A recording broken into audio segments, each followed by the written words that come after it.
Good morning, good afternoon, or good evening. Welcome into the Slumpbuster Fantasy Football Podcast with Aris, Blakeney, Ep.2, recording here on Sunday, September 1st, 2019. On today's podcast, we're going to be doing a 14-team PPR individual defensive player draft between myself, Dre, and our league commissioner, Jay Mahara. Thank you for joining us. Don't forget to subscribe via Spotify, iTunes, the Google Play Store, or our YouTube channel. And without further ado, let's listen in. Good evening, ladies and gentlemen. Today is September 1st, and we are going to be drafting live on this podcast today. Today we have co-hosts of the Slumpbuster podcast, Juju and Dre with me. How you guys doing? Doing fantastic. Draft day, favorite day of the year. And we actually have a special guest with us as well. We have their commissioner, Jay, with us as well. How you doing today, Jay? Going pretty well, guys. Thanks for having me. So, just give us a little rundown of your league real quick for us, Jay. So we've been doing this league for 10 years. So this is actually the 10th year of the league that me and Julian started about, obviously 10 years ago when we were in middle school. We've had some interesting conversations, interesting drafts. We've had a belt for the past, 5-6 years, which we kind of rotated out. 5-6 years, seen 3 NFL stadiums, going to see another. So that's cool. Yeah, so far we've seen Oakland, we've seen Dallas, and this year we're going to see Baltimore. So it's going to be a good experience, I would say. Give us a little rundown of your rules for this. You guys are PPR, non-PPR, 2 quarterback league. So just give us a little rundown. So this year we're going to a 1-point PPR league with 1 quarterback, 2 wide receivers, 2 running backs, a flex and kicker defense, and 3 IDP positions this year. It's a bit interesting this year because we're expanding from a 12-team league to a 14-team league. So one of the things I'm very curious to see about is how exactly will the depth kind of dry out in this league. All right. Who's going to be the reigning champ? Is it somebody on this podcast today, or is there somebody? Yeah, so I've won it 3 times this year. I just won it the past year. I think it was 2 years ago, and then I think it was the 4th year, as well. So I think I have the most amounts of championships this year. But I know Julian's coming up. He's been runner-up past couple times, but he has won at least once so far as well. Dre, have you won the? I've never won, so I've always been to the playoffs every year that I've entered the league, but I haven't been able to get past the first round. So maybe I'm not active enough on waivers or whatever it is. Or I just get unlucky. Something like that. Who knows? So let's just jump right into this. Looks like we have just started the draft. You guys are drafting 130 right now per pick. Saquon Barkley, 1st overall. Alvin Kamara, 2nd overall. Kind of what we've thought about going forward with these drafts. Yeah, not really breaking the mold there. Yeah, exactly. Let's see if it goes running backs heavy in the first, couple picks, or if it slides down to some receivers. I know in some of my other leagues, some receiver heavy drafts have gone to the first couple picks. Well, my general philosophy is I like to hit the running backs hard and early. I know my thing is I can always find wide receivers later in the draft. That's been definitely one of my strong suits in terms of keeping me relevant in most of my leagues. If I do have a talented running back there, I'm going to make sure to take them. And if there's a tiebreaker situation, if I am deciding between one of the high-end wide receivers like a Devontae Adams or a Hopkins, most of the times in the early rounds, I lean running back. I just think that it's a better strategy and you'll be much more happier with your team later on. Yeah, so it looks like the first surprise with Zeke, 3rd overall, still not signed to his new deal that he's wanting to enable to come back. So that's a kind of first surprise. And then we went McCaffrey and Chubb. So we're still running back. David Johnson. David Johnson just went off. So Andre's coming up here in 2 picks. Who do you usually what's your draft strategy, Andre? So I try to look for guys that have performed well in the past, but obviously are projected to also do really well. All right, so we just got our first receivers as well, Hopkins and Julio Jones. So now it's Andre's turn. Let's kind of listen into the war room of his decision. You still got some really good running backs on there with Lev Bell, James Conner. Then you have your receivers with Adams, Odell, and Michael Thomas. Yeah. So where are you going? I'm going to go Lev Bell. I'm going to go Lev Bell right All there. right, Lev Bell just – Steelers fan, wow. He betrayed us, but I feel like he's going to have a good year. He is one of the best running backs. I think a lot of people forgot that with his year out, right? He's going to be obviously the number 1 option with the Jets. Exactly. So Jay, you're kind of the newcomer to the podcast. What's your typical draft strategy in these things? So for me, for the most part, really for me, it's trying to find some decent amount of value. Given that I'm on the 14th pick, it really depends on quite about what the other people do. I really am keeping an eye on what Julian does, because what Julian does is really going to depend on how my draft strategy goes. So I'll kind of give a bit of an idea once he makes his pick, and I'll let you guys know. Yeah, so with that said, how it's working right now is Andre is drafting out in the 9 hole, I'm drafting 13, and Jay, we have you at 14. We drafted based off last year's league finish, so obviously Jay is champions drafting glass. I finished in the finals. I'm drafting right before him. It's a typical snake draft too, so like we're going to be at the end of the rounds. We're going to basically lead us into, well, you know, what runs are going to happen. Yeah, so we're also, still very offensive heavy. Typically, you guys were talking earlier where your defensive players aren't usually going to go till round 5. So we'll see who starts to kind of start that trend, or who waits and tries to pick up some value. Looks like Adams for Green Bay just went off the board. So we're pretty even with the running back receiver picks so far. They're looking at Travis Kelce coming up as well. Bit of a reach for a tight end, or do you pick him because he's going to be the number 1 pass catcher in Kansas City?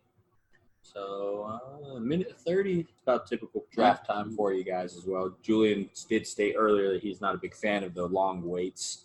Mm-hmm. It builds the suspense. That's what it's there for. Builds your suspense. So it looks like James Conner just went off. It's Julian's turn now. It's kind of listening to his thought process where he wants to go with this next pick. It's interesting because a lot of people have gone off of this guy, but I do see the number 1 overall finisher in fantasy football the last couple of years at the position still hanging in there at 13. So I'm going to go with Todd Gurley. I know he's dealing with the knee arthritis, but at 13, it's too good to pass up on. So I'm going to go in, start off my running back run, and go from there, and we'll see what Jay does with the back-to-back picks.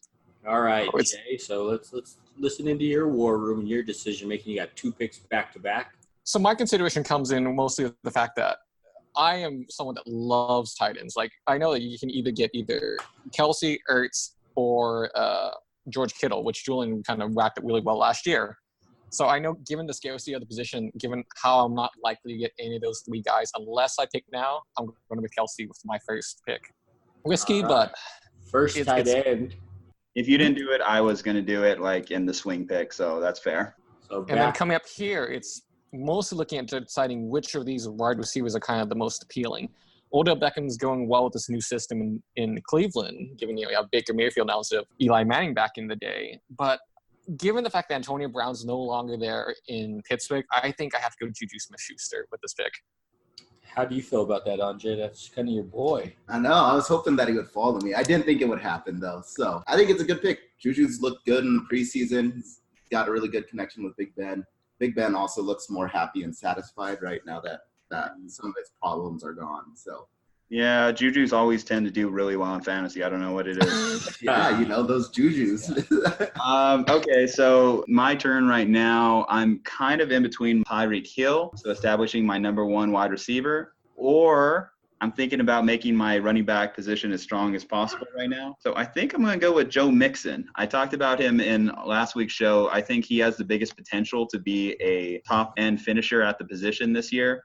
And I understand that Cincinnati is going to be behind in a lot of games and may phase away from the running game, but I think he still hasn't unleashed what he can really show in the passing game. So Joe Mixon's going to be my pick.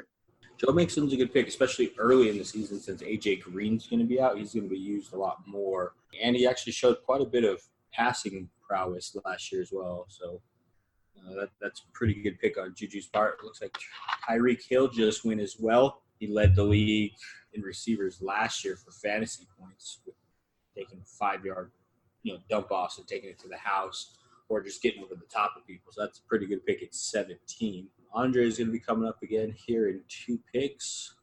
He has Lev Bell right now. Yeah, are you the type of person that usually goes opposite of your first round pick, or do you try to just go best available? I think I go best available personally. I do like to go opposites if possible. So if there's a really good option, right? And, I drafted obviously running back first with Lev Bell. If there's a really good receiver that's still available, I'll go with them. But if it's like, hey, there's a steal, and let's say Todd Gurley, if Juju, had left him on the board or something and he fell all the way to me, then I might take that risk and say, hey, let's just go double running backs. Yeah, so it looks like Delvin Cook just went as well. There's big hopes for him coming off that injury. He looked really good in the preseason game against the Niners where he had that big long run, and then they kind of just shut him down after that. But these are definitely the worst type of people in fantasy drafts, the auto drafters. Mm-hmm. Usually it's something happened. This guy just got tickets to something else and felt like a fantasy draft. What could be more important than wasn't drafting? that good. So, auto drafters, we're not big fans of them, but they do happen from time to time. Well, he went off to go see Colleague, so I'm trying to ask him to send me his location, but he's not responding. This is – you usually have to wait the whole, minute and a half, unless they have people queued up. They generally would draft them beforehand. But just waiting, this gives you time to check your message board, talk crap to your players, get some other people queued up for you as well. So where are you looking at your next turd? You still got Melvin Gordon on there, which he's probably going to be auto-drafting. Oh, no. Gosh, dang it. Odell Beckham just went off the board, so that means Andre can't go opposite. You pick my boy Melvin Gordon, who's not going to play this year unless he gets traded, or you're going to go for that one big question mark that your team had all of last year. I know. You have both your former Steelers on your team. I know. As a Steelers fan, it pains me, right? But Antonio Brown, I think, is the best receiver. Adam Thielen's good, but you still got Mike Evans there as well. Yeah. You can even get my boy Keenan Allen. It's a bit of a reach at this spot that you're at now, but Keenan Allen is a beast, especially PPR-wise. He's going to catch a lot of balls for you. And then Damian Williams, I'm worried about, with the Shady McCoy news and stuff. All right. It pains me as a Steelers fan. I think I'm going to go Antonio Brown on this one. Surprising. Wow. So, yeah, that is the crazy concept. You would former Steelers. That's – Hey, as a former fan, I know what they're capable of, right? They can obviously put up big points fantasy-wise. So you're not going to – so this establishes you're not going to be booing them in their future endeavors. So I can't right now. I got to cheer for them, unfortunately, no matter how crazy. This is a money league, too, so. Big first quarterback. 22, pick 22. Patrick Mahomes just came off the board. Just before him was Mike Evans, however, in that brand new offense with Bruce Arians. But Patrick Mahomes at 22. We've already stated in our breakdown of fantasy this year, quarterbacks you could usually wait on, but he just last year just dominated the whole year. So, of course, we knew he was going to go. And then now their second time, Kittle came off as well. So, there's two of the three Holy Trinity guys off of there now. After this, you're pretty much going to have a pretty decent drop-off for tight ends. You're usually going to start waiting till your mid to late rounds. Yeah, and now you just have your O.J. Howards and your stuff. Hunter Henry's still good. Hunter Henry's still good, exactly. but definitely not like your Holy Trinity. Yeah, those guys are pretty good, but you still have pretty good players still available to you. Aaron Jones, Adam Thielen, Leonard Fournette, Kerryon Johnson. How is he going to do after the injury hampered him last year? They also have Devontae Freeman, who's coming off of an injury as well, still out there. So it's going to be interesting to see how this falls out. But right now, it's pretty much the guys that we thought were going to go are going to go. So Keenan Allen just went now, PPR. So he caught 97 passes last year. He's Phil Rivers' favorite target. So that's going to be a big PPR boost. And there goes Zach Ertz. Zach Ertz is now off the board. So now you're going to have to wait on tight ends or, reach for one of these people that you hope are going to do good. That area where Ebron was now kind of fallen off. Yeah, and with Indiana, too, and their quarterback situation. Yeah, that definitely establishes now that I'm probably not going to be drafting tight end for at least quite a few rounds. Like, realistically, I'm hoping for like a Delaney Walker, maybe a Greg Olsen late at this point, but there's not a lot of people that I'm really jumping out of my seat to pick here in the first 10 rounds at least, now with those guys gone. It looks like Stephon Diggs just went. It's a pretty good pickup. That really good duo there in Minnesota with Diggs and Thielen. But now drafting is hooked on Thielen, and Thielen is still on the board. So is Thielen going to come off the board to his namesake team hooked on Thielen. Or is he going to skip Thielen? How many times can I say Thielen in a minute? I know. Yeah. Honestly, if your name is hooked on Thielen is the name of the team, you better go with Adam Thielen in this range anyways. Yeah, he's arguably the best receiver out there. And he goes Leonard Fournette. So he's hoping TBD, to be determined, is going to be skipping on Thielen so he can pick him up. We'll kind of see. But, yeah, if you pick somebody as your namesake for your team, you would think that they would draft that player. I will say that I saw last year we had a guy named For Netflix and Chill. Great name. Loved it. But he passed on Fournette the entire first 3 rounds. So it was I feel like he had to change his name. As Lee Commish, I had to throw that out there. Yeah, you can't have team name and not have that player. It's not right for fantasy purposes. So it looks like Kerryon Johnson just went off, and we're now into the 3rd round. Moving pretty quickly though, wouldn't you say, Juju? Yeah, no, absolutely. I like it. I was a little definitely worried at the pick time being sitting at 1:30, but so far with only one auto drafter, everyone seems to have a game plan more or less in their heads and are picking accordingly. I think honestly we're probably taking the most time just because we're breaking down our picks for our listeners. Happy for everyone. And yeah, Thielen's gone. So commish rules. I think Jay, you should step in here and he has to change his name. He has to. I mean, you have someone because Adam Thielen is around. He picked around 27. That's an appropriate ADP, I think, for him. And you have his name. I think he has to change to something about Leonard Fournette now. Just take what your guy's name was. For Netflix and Chill. I'd say let's bring it back. There has to be another one. We're gonna have to hamper this guy and basically see who his picks are. Let's see. Let's look at this team. See if we can think of a creative. So team. what is Andre's punishment going to be? Because Antonio Cromartie is not in the league anymore. So does he still have to draft? I like the idea of Andre having to draft Antonio Cromartie. No. So let me give some background to this. I just love the fact that Antonio Cromartie has 1 million kids, and it's enough to have a football team. So my football team is all of Cromartie's kids. But he's not even in the league anymore, so I'm not going to draft him. We're going on this tangent. You have to have that player on your team. So guess what?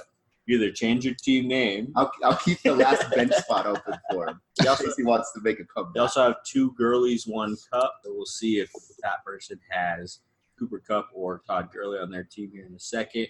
They also have half Chubb. So if he doesn't have Nick Chubb on his team or Bradley Chubb, he's going to have to go as well. This is an IDP league, so you can draft Bradley Chubb and technically Cromartie too. So yeah. So last 3 picks now are David Montgomery, Damian Williams, and Aaron Jones. That Damian Williams pick seems a bit iffy now with the addition of Shady McCoy. How do you guys feel? You think Shady McCoy is going to steal work from him, or do you think it's going to be Damian Williams and then LeSean McCoy to spell him? How do you guys feel about that pick? Well, when it comes to Shady McCoy, we've seen his yards per carry go down each of the last 3 years. He's just not the same Shady McCoy. But having him out there in KC with Andy Reid, his original head coach, that actually could be some fun. I think if anyone could resurrect his career a little bit or at least get him back, he's not going to be prime Shady McCoy, but he'll be pretty dangerous in that offense just with how many weapons are around. Yeah, he hopefully he can. Maybe that's why he picked Kansas City over some of the other suitors because he already knew that offense. He knew what he could do in that offense as well. Derrick Henry just went off. He had this killer end of the year last year, but the very start of last season, he was an afterthought in fantasy purposes. But that 4-week run where he went 700 yards in the last 5-6 weeks of the season kind of helped out get him back over that 1,000-yard rushing mark as well. I think that's just a little risky considering this is also a PPR league. He's going to lose some of the backfield catches over to Dion Lewis, and I don't know. They still have to be able to commit to him, and I haven't seen any level of that from Mike Vrabel, at least last year, if that's any indication on what we're going to see from Derrick Henry in the Tennessee offense.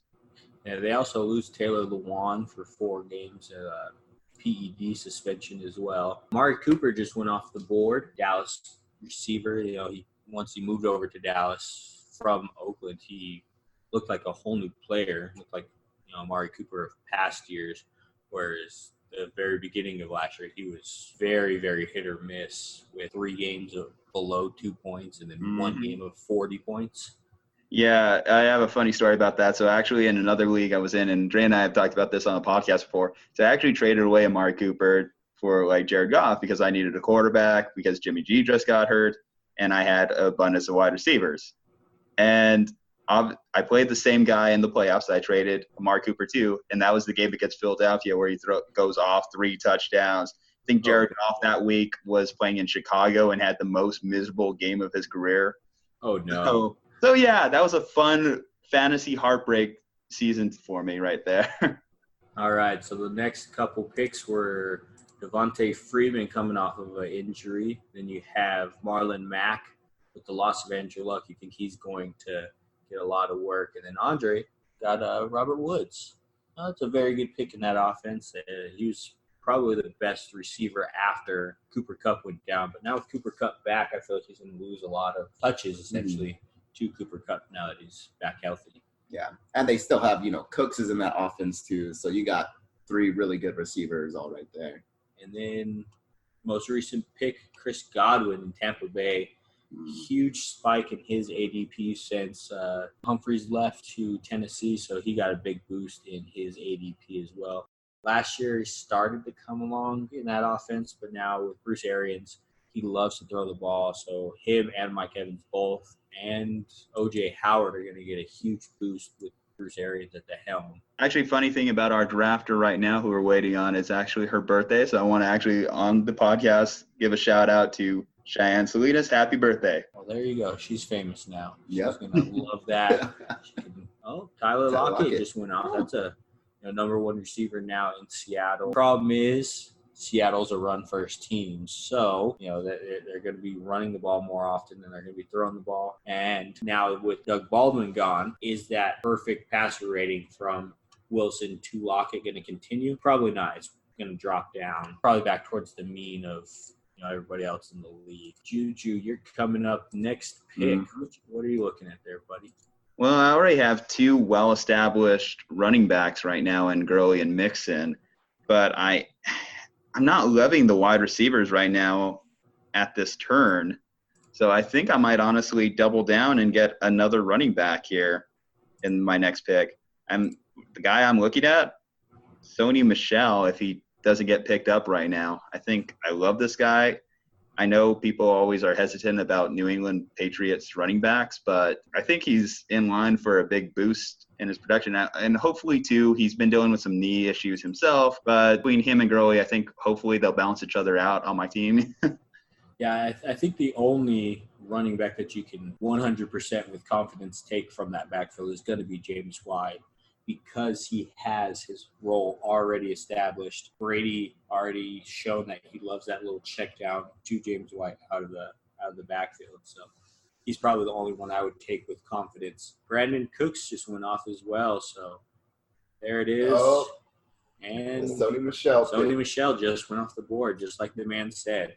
Jay, you're up now for 2 picks. What are you thinking at? So potentially, given that I have no running backs at the moment, I have to pick a running back in this round. The question is for me, do I go 1 running back or 2 running backs? I do love Julian Edelman in PPR. He's Tom Brady's safety blanket. He's, I am concerned about Josh Gordon getting some of the targets, but Josh Gordon's more of a deep ball threat than Julian Edelman is. But for me, I have to go with, partially maybe because I'm in Baltimore now, it's Mark Ingram. With Mark Ingram right now, it's a run-first offense right now with Lamar Jackson. I am concerned somewhat about Justice Hill coming up, but at this moment, he did pretty well in New Orleans, but now he's the focal point of this offense along with Lamar Jackson. So I'm kind of excited to take him along with that pick. This next pick, though, is one thing that is a bit of a reach, but I think is hoping on potential. Josh Jacobs from Oakland. He's a rookie this year coming up, but the biggest thing about him is that he has no competition in Oakland right now. He's been hyped up by John Gruden, and I'm excited to see how he goes. Yeah, definitely. He was the best running back coming out of college as well last year in that Alabama offense. He ran over teams. I was watching. He's a powerful runner.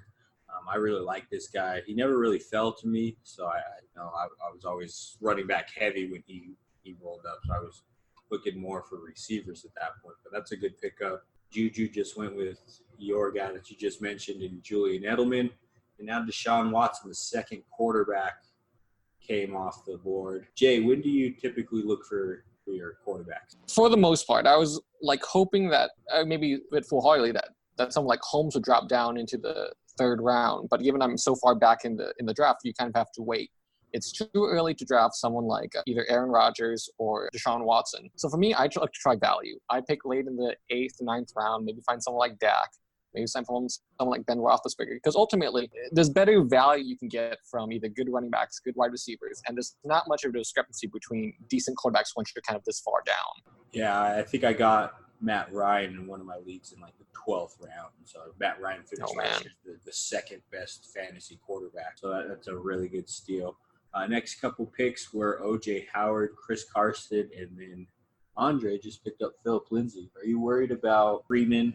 Yeah, I am. So right now, Philip Lindsay, at least in my opinion, right? So Melvin Gordon is still on the board, but we don't know what's going to happen with that whole situation. 10. That's what we know, week 10. And so I truly believe it's in Melvin Gordon's best interest to not come back before week 10 just because he is really injury prone, right? And so another injury, then when he is trying to force himself into another big contract, they're going to say, hey, look, cost him millions of dollars. Yeah. And there it is, Duke Johnson.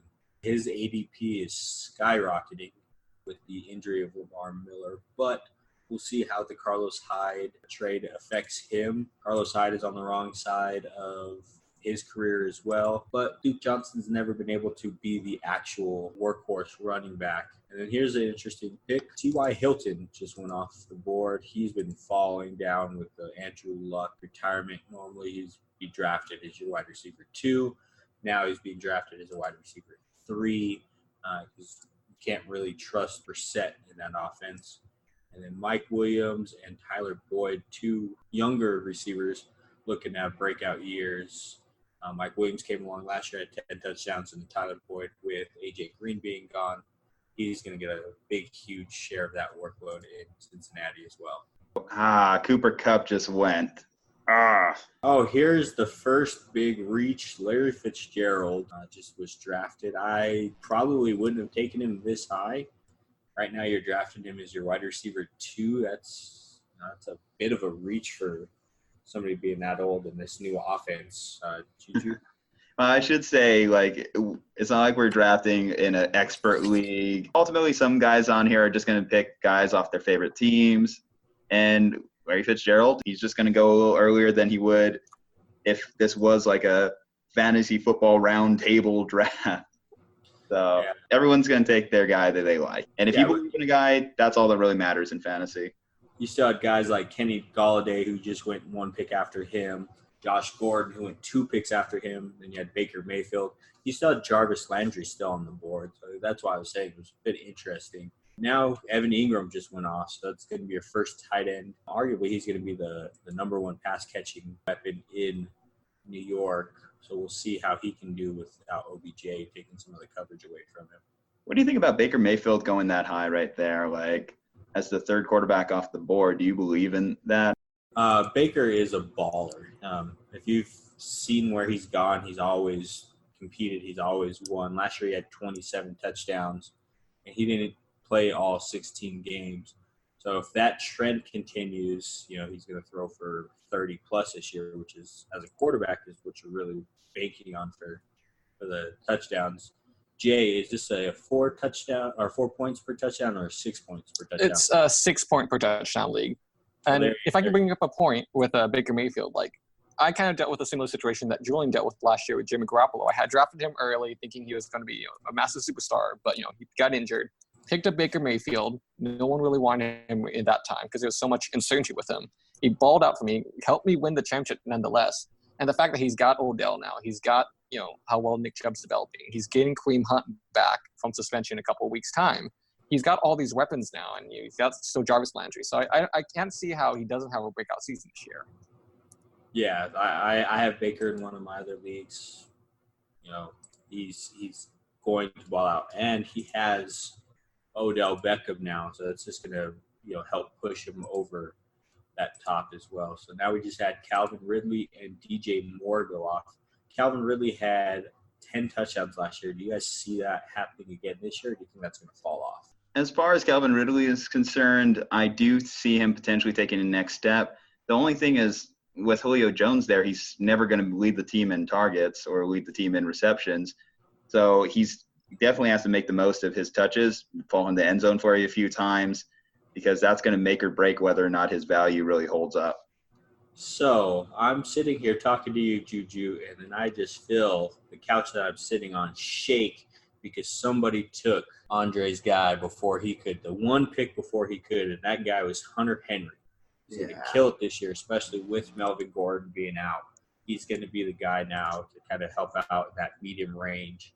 You're not liking that pick that was No, and so I thought it was kind of risky just because Hunter Henry is coming off injury, but so far he's looked good. He's looked healthy. I did need a tight end. Hunter Henry was probably the next best option there, but I don't think it's too much of a reach. I'm gonna go Jared Cook for New Orleans. I mean, New Orleans, you have Drew Brees thrown to you, so yeah, you can't go wrong there.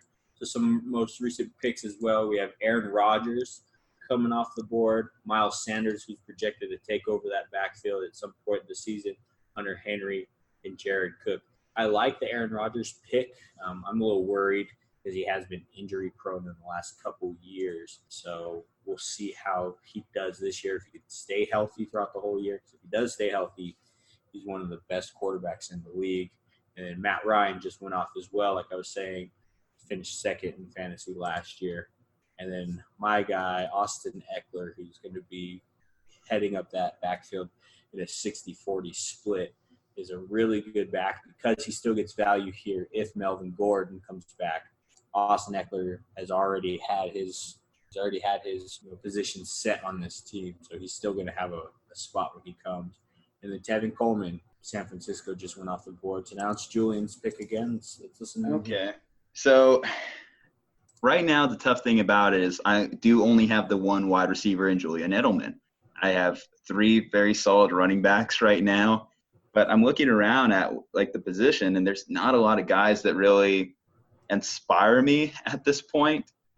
So I think I might have to go with like another running back, if anything, just make that position like a really solid strong point for me. You can use him as trade bait later on in the year. So you know what I'm going to do, and it might be a little risky. I'm going to take Melvin Gordon. Yeah, so there you go. So Melvin Gordon is going to sit out for at least 10 weeks. He has to come back week 10 in order to get credit for the year. Well, they're just have by week 11. So if he gets traded, he'll come back. If not, you're going to be sitting on him, but you already have a bunch of running backs, so it's not going to be. I do, so I can be a little bit more risky with the pick. And if he does come back, perform at the level we expect, then he could be a great late round still for me right here at this point in the draft. Yeah, I like that pick, especially since you're running back heavy. So, Jay, you're up. What are you looking at for need-wise right here? Definitely looking at a running back right now, or wide receiver right now. I was initially going to hop on the Melvin Gordon train, but my concern is the fact that someone took Austin Eckler so early in the draft that it kind of makes a really big gamble if you don't get him.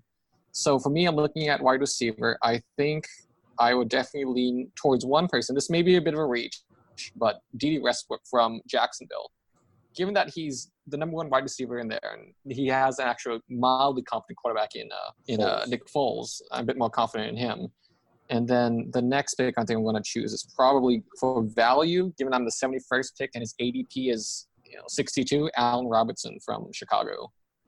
Yeah, so you did get number one receivers on their respective teams, so that is going to be big for target purposes since you are on the the PPR side of the fantasy leagues.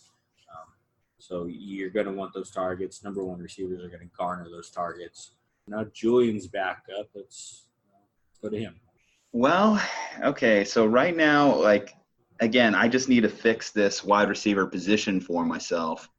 And although this guy's never really lived up to the value that we would have liked for a top-end wide receiver, I just need to get a share of this Chiefs offense. So I think I'm going to take a risk here. I'm going to take Sammy Watkins. If he stays healthy, I think he could be a little bit of a steal here. Wait, actually, no, ignore everything I just said. I think I know who I want as my guy. Will Fuller. I love this guy when he's on the field. He's a monster deep, and I definitely do believe that Sean loves him when he's on the field. Will Fuller. We're going him. Will Fuller is a really good pick with that caveat of if he's healthy. Yeah. His, I mean, that's I've what- had him the past 2 years, and he's great for like the 5 or 6 games he played, but then he gets injured and goes back on IR. It's a big risk, but big risk doesn't get you don't get rewards unless you take big risks. Exactly. So my guy, and I'm surprised he's fell this far, is James White. Especially in a PPR league, you think that he's going to come off the board because he's going to get you 10 catches a game. So that's a really good pick right there in James White. And looks like we have Birthday Girl again drafted. He took first defensive player, Myles Garrett, off the board. She's hoping that he has a big breakout year. That defense already is looking pretty good. Then we have Vance McDonald just going off. Now it's back to Andre. You go defense or stick with the offense? I'm going to stick with offense. These guys, they gave me crap. So me and Aris, right, we're in another league. And they gave me crap for sort of reaching on this guy. But I really like Tariq Cohen from Chicago. So. Andre took him in the second round. No, That's I why did we gave not. him crap. No, I did not take him in the second round. I took him in like the 6th, 7th round. So it was a little bit of a reach. It was, probably 15 spots before he probably could have gone. I really like Cohen, though. He's been good for my fantasy the past few years. So that's what I'm doing. One thing I want to just throw out there, going back to the Myles Garrett pick. So IDP, it's a bit of a obscure format in the fantasy community, but one that I've really grown to like over the years. It definitely does keep you more invested on both sides of the football when you have players to pay attention to, especially allows you to have more players on more teams. And obviously I've expressed my view on how I would prefer it in lieu of game red kickers, but I definitely do think but a thing to keep in mind for our specific format here is we have 3 IDP positions, not specific defensive linemen, linebacker, et cetera, et cetera. So with those roles, when you draft a defensive player like a Myles Garrett, a defensive end, you're really banking on him leading the league in sacks, basically. So you're taking a home run swing with this one and hoping that he has double-digit sacks. Otherwise, they don't usually get enough tackles to justify their value. So you brought up the conversation we had on the last podcast where you said you wanted kickers out. I just wanted to say add in punters then, because let's just make this a full-fledged football team. Heck, even get a coach, so where if you draft a coach, you pick if he wins or loses. If he wins, you get 6 points. If he loses, you get -6 points. Just make it the whole thing, whole kit at this point. Some leagues actually do that. I have seen that concept in the past with the coaches, but I'm not a big fan of it personally. To each their own, if it's your league, have as much fun with it as you want to have. As long as everyone can agree to it, you can establish the rules and, hopefully put some money down on it. All of my leagues are money leagues. I think it just makes it a funner investment at that point. You're actually invested for the whole season, where week 4 or 5, your team is shot. You just walk away from it. So I do like the money leagues. It also gives you a lot of bragging rights when you steal, say $100 from some of your friends. Yeah, and now we can actually say that because gambling is legal in all 50 states. So at least that's a plus, and hopefully, DraftKings comes along with that sponsorship. I'm just saying, throwing it out there, guys. That or White Claw. White Claw, because there's no law with the claw. There's no laws with the claws. And I'm even trying to get that Popeyes sponsorship in. That way, at minimum, we could all get our sandwiches that we have been missing this entire time. There's 2 things I really want, and neither can I have drafting out of the 13 hole. It would have been Saquon Barkley or a Popeyes spicy chicken sandwich. So, we'll live with that heartbreak for a little bit. All righty. So we're going to switch from food back to football. We had Alshon Jeffrey go. A.J. Green, who's kind of an interesting draft pick because he's going to be out for at least the first 3 weeks. You have Kenyon Drake and David Njoku coming out for the Cleveland tight end. So on the board, we still have people like Kareem Hunt, Eric Ebron. Heck, even Lamar Miller is still on here. Who's going to take Lamar Miller? I've been really thinking about it. I've been contemplating taking Lamar Miller. Maybe he hasn't come back, Yeah, halfway through the season. Get him and then pick up Andrew Luck here. Oh, Next couple perfect rounds. duo. Totally underrated. Okay, so Russell Wilson just went off the board here. Bit of an interesting pickup. But Russell Wilson's always managed to stay amongst the top of the leaderboards. The main problem with him is just obviously it's a run-first offense, so you worry about him being able to keep up his amount of value in weeks where he's not throwing for as many touchdowns. But hopefully he still has the ability to scramble, get outside the pocket, so hopefully he gets you some rushing yards. I'm not a fan of that pick, especially since he lost his safety blanket in Doug Baldwin. But, I mean, he's going to throw the ball. He has a beautiful deep pass. Tyler Lockett's still there, so that's a decent one. Hopefully DK Metcalf can come around. But like I said earlier, it's going to be a running team. Yeah, that definitely is like a big concern I have in particular when it does come to that offense. We'll see. I mean, if, Chris Carson can really stay up to date, be a running back one, I do think Rashad Penny is going to get more involved. Or at least I think basically everyone in Seattle hopes Rashad Penny could get more involved, considering they drafted him in the first round, which many people thought was an obvious reach. As we've seen with the running back position in general, you can find talent late. Hey, undrafted rookie Alexander Madison, I'm going to be interested to see where he comes off the board later on. Ooh, yeah, and he's also going to be an interesting case this year as well, because he has Clowney just traded to his team. So he might not have to do as much this year because the defense might pick up their end. Last year they weren't too good on that side of the ball. So Carson Wentz just went off. Hopefully he can go back to that MVP form again, with the caveat, can he stay healthy? We have David Singletary just went off as well, whose ADP has been moving up the charts as well since Shady McCoy is gone. So I like him over there. He's looked pretty good in that offense. We'll see how that young team kind of grows. They're going to be interesting here for the next couple of years. Austin Cooper just went off, and then Emmanuel Sanders coming off of an injury. Hopefully he could get back on there with Flacco. And then Curtis Samuel just went off as well. So still only one defensive player off the board. Like you guys are saying, it's getting into the 7th round. So we'll see, kind of how this shakes out. Maybe later rounds is going to be where all the defensive player goes. I would say the thing about the defensive player position too is it's such a deep field because 14-team league, 3 starting spots. There's, obviously only going to be, 20, 32, 42 on a given roster for most of the time. So out of, obviously every team has at minimum 11 starters, and then they rotate guys in and out of certain packages. So there's a lot of talent in the defensive player field that you can find some stills later in the draft. That's where it does get a little bit of interesting in terms of when you start seeing these guys like a Luke Kuechly go high or an Aaron Donald go high. It's just you kind of hurt yourself at the other positions. It goes back to that concept of value-based drafting. Know how many players are in a respective field, respective position, and where they rank amongst their peers. So it looks like Royce Freeman just went off the board. Sammy Watkins went off the board as well. So Sammy Watkins didn't fall to you, unfortunately, there, Juju. Yeah, no, I'm upset because I was thinking maybe I could try and catch him with my next pick for all the positives I said about him on the last. Again, it's mostly just a matter of he's part of such a prolific offense that you think that he might be able to steal some value here in those later rounds, these middle rounds here, 7 and 8. But, oh well. Next man up. I am hurting at the wide receiver position, so it's going to be interesting to see by the point I get into here in the draft.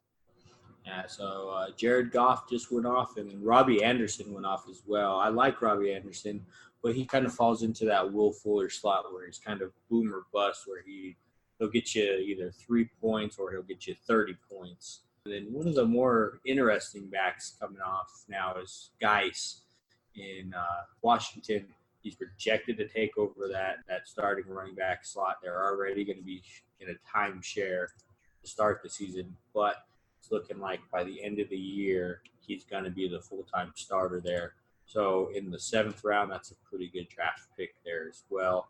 Andre's coming up next. He's not picking now, but he's coming up next. Pretty much has all of his starters, pretty much set out. But if you're looking at a quarterback, you're going to look at, kind of reaching on your defense.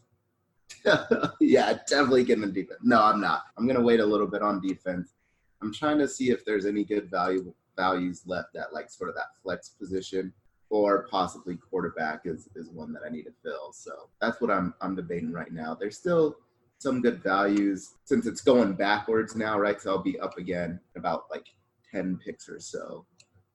So I think I'm going to go quarterback on this one. All right. It looks like we're going QB. He has Andrew Luck right now queued up. And does he take Andrew Luck? No, he takes Drew Brees. I thought about it. Andrew Luck, might come out of retirement. You had him queued up, and then at the last moment, kind of like Juju did, you switched your mind and went with Drew Brees, who's thrown for 5,000 yards more than any other player in the league. And just before that, Sterling Shepard went off. Now he's the number one receiver in New York, so that's a pretty good pickup now. So now we're back to the auto drafter, which is always fun, where we just sit and wait and check the message board. This is always fun. Nothing too interesting right now in the message board. I did see some comments earlier of, man, like, God damn it, you stole my pick or something like that, which is always a fun feeling when you've been queuing up a guy, you're looking, you're waiting, and suddenly he goes right before you. Ultimately, game blue ball on picking a player. That's the greatest feeling in a fantasy draft, ain't it? That's probably one of the worst feelings when you're just sitting there, you don't think anybody else is seeing him, and then, bam, the one pick right before you. Kind of like Andre did. He just threw his hands up, sat back all mad because Hunter Henry with the one pick before I him. know, literally one pick right before me. So it's happened to me several times this draft. Hunter Henry being the worst one, though. So let's kind of go over your teams real quick. Jay, who do you have on your team so far? So far I got 2 wide receivers in Juju and 3 wide receivers, Juju, D.D. Westbrook, and Allen Robinson. I kind of am a bit pissed because I didn't realize that James White was still available on the board. Had I known that, I would have taken Allen Robinson and James White, but he fell 2 picks afterwards to Fernando, I believe it was. And then 2 running backs with Mark Ingram, Josh Jacobs, and a tight end with Travis Kelce. Going over my roster right now, what I'm sitting at, like I said, I am hurting at the wide receiver position. I have Joe Mixon, Todd Gurley, Sony Michel, Melvin Gordon, and then my 2 wide receivers, Julian Edelman and Will Fuller. So this is definitely going to be like a big next few rounds for me on wide receivers. I'm going to see who I can get. It's interesting because there's just no one I'm really in love with every time like my pick comes up here in the draft right now. Yeah, that's probably the worst part is when you're up and you have a need, but you don't see anybody that you're absolutely like, okay, yeah, let's ride with this guy because it just ruined your whole experience. So, Andre, who do you have so far? Yeah, so I feel like my starters are really well-rounded, but my bench is definitely going to be hurting. So I got Drew Brees at quarterback. I honestly see Drew Brees potentially having an MVP season. So after that, I got Antonio Brown at the wide receiver spot, Robert Woods, Lev Bell, Phillip Lindsay as my running backs, Jared Cook at tight end. So hopefully him and Brees can do really well together. And then Tariq Cohen sort of as my flex, which is, I think, maybe a decent flex. So definitely probably not one of my starting running backs, but decent there. Now getting into my bench, though, is where I think I'm going to be hurting. There's not a whole lot of good options left. So it looks like we had the second defensive player in Bobby Wagner come off. And then Juju just picked up Corey Davis, number 1 receiver out there in Tennessee. So that's pretty good. And then Jay picked up a pair of running backs in Latavius Murray and Matt Breida. Pretty good, late round value for those guys. So, Juju, you're back up. Who are you going with here? Okay, so I went with Golden Tate. I know he's dealing with the 4-game suspension, but I'm anticipating when he gets back off of that, he's going to be able to, be a decent little PPR player for my guys. I don't have anyone that's great like deep, which is kind of concerning for me, but I think between Julian Edelman, Golden Tate, they should be able to be peppered enough with targets to at least make my wide receiver position viable, and I'm hoping that my running backs can carry me through most weeks, which I think that's fine. Golden Tate's going to be interesting when he comes back because last year Eli Manning only had 1 touchdown where he threw the ball more than 50 yards, so it looks like he's already losing that deep ball. So Golden Tate is going to be perfect here with those shallow to intermediate routes. And he is a yards after catch monster. He's led the league the last couple of years in yards after catch. And our first handcuff just came off the board, Darnell Henderson, the they've already said in LA that he's going to have a role, whether or not Todd Gurley is healthy and active. So it's at the 101st pick. That's a really good pick there. Well, I think it's a bit of a reach, and I'm saying that as the Todd Gurley owner. Like, I would have been intriguing to have Darrell Henderson, but I also do believe they're going to work in Brown more than nothing with offense. So I don't think it's like it's set that he's going to be the guy necessarily. Here's my thing with handcuffs. Like, I get the philosophy of trying to get a role in that offense, but I also feel like the best way to handcuff people in my mind is to handcuff with another starter from another team. Like, if I could get a starting running back on a lesser offense, I'm more happy and more content with that than necessarily just wasting a roster spot if someone gets hurt with a handcuff. I'm pro handcuff. I like, because then, once that player goes down, there's that mad rush to pick up that backup. So, well, I'm pro handcuff in certain circumstances, but fantasy is not one of them. Okay. Alrighty. Next, got a lot. Just trying to detour from that immediately. What's the weather like outside there, guys? Cam Newton just went off. Rashad Penny just went off. So now we're back to Andre. He's going mad right now, researching picks. And there it goes, already complaining about the auto draft pickers like we were going. I know, and we're earlier. taking just as long. I just see on the message board that people are already going after the auto drafters. You can actually blame, if you look at that, our executive producer. He's very busy right now editing the Slumpbuster with Juju and Dre, which will be available here soon via all major streaming platforms. But, yeah, actually, he is enjoying college. So, we'll let him take the girlfriend out. He's earned it. He works very hard on our show. Hey, we'll take his league donation of money. All right. And we joked about this earlier. It's the 8th round. Why would you draft a defense in the 8th round, Andre? Why?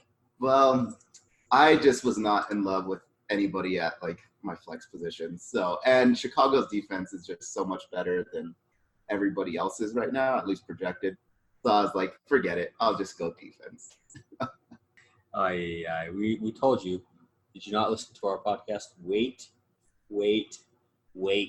I'm not that far off. Especially with a 14 team league, there's not a whole lot of talent. So I figured I was better waiting. We have 20 rounds, and and you could have waited to round 19 because that's what winners do, Andre.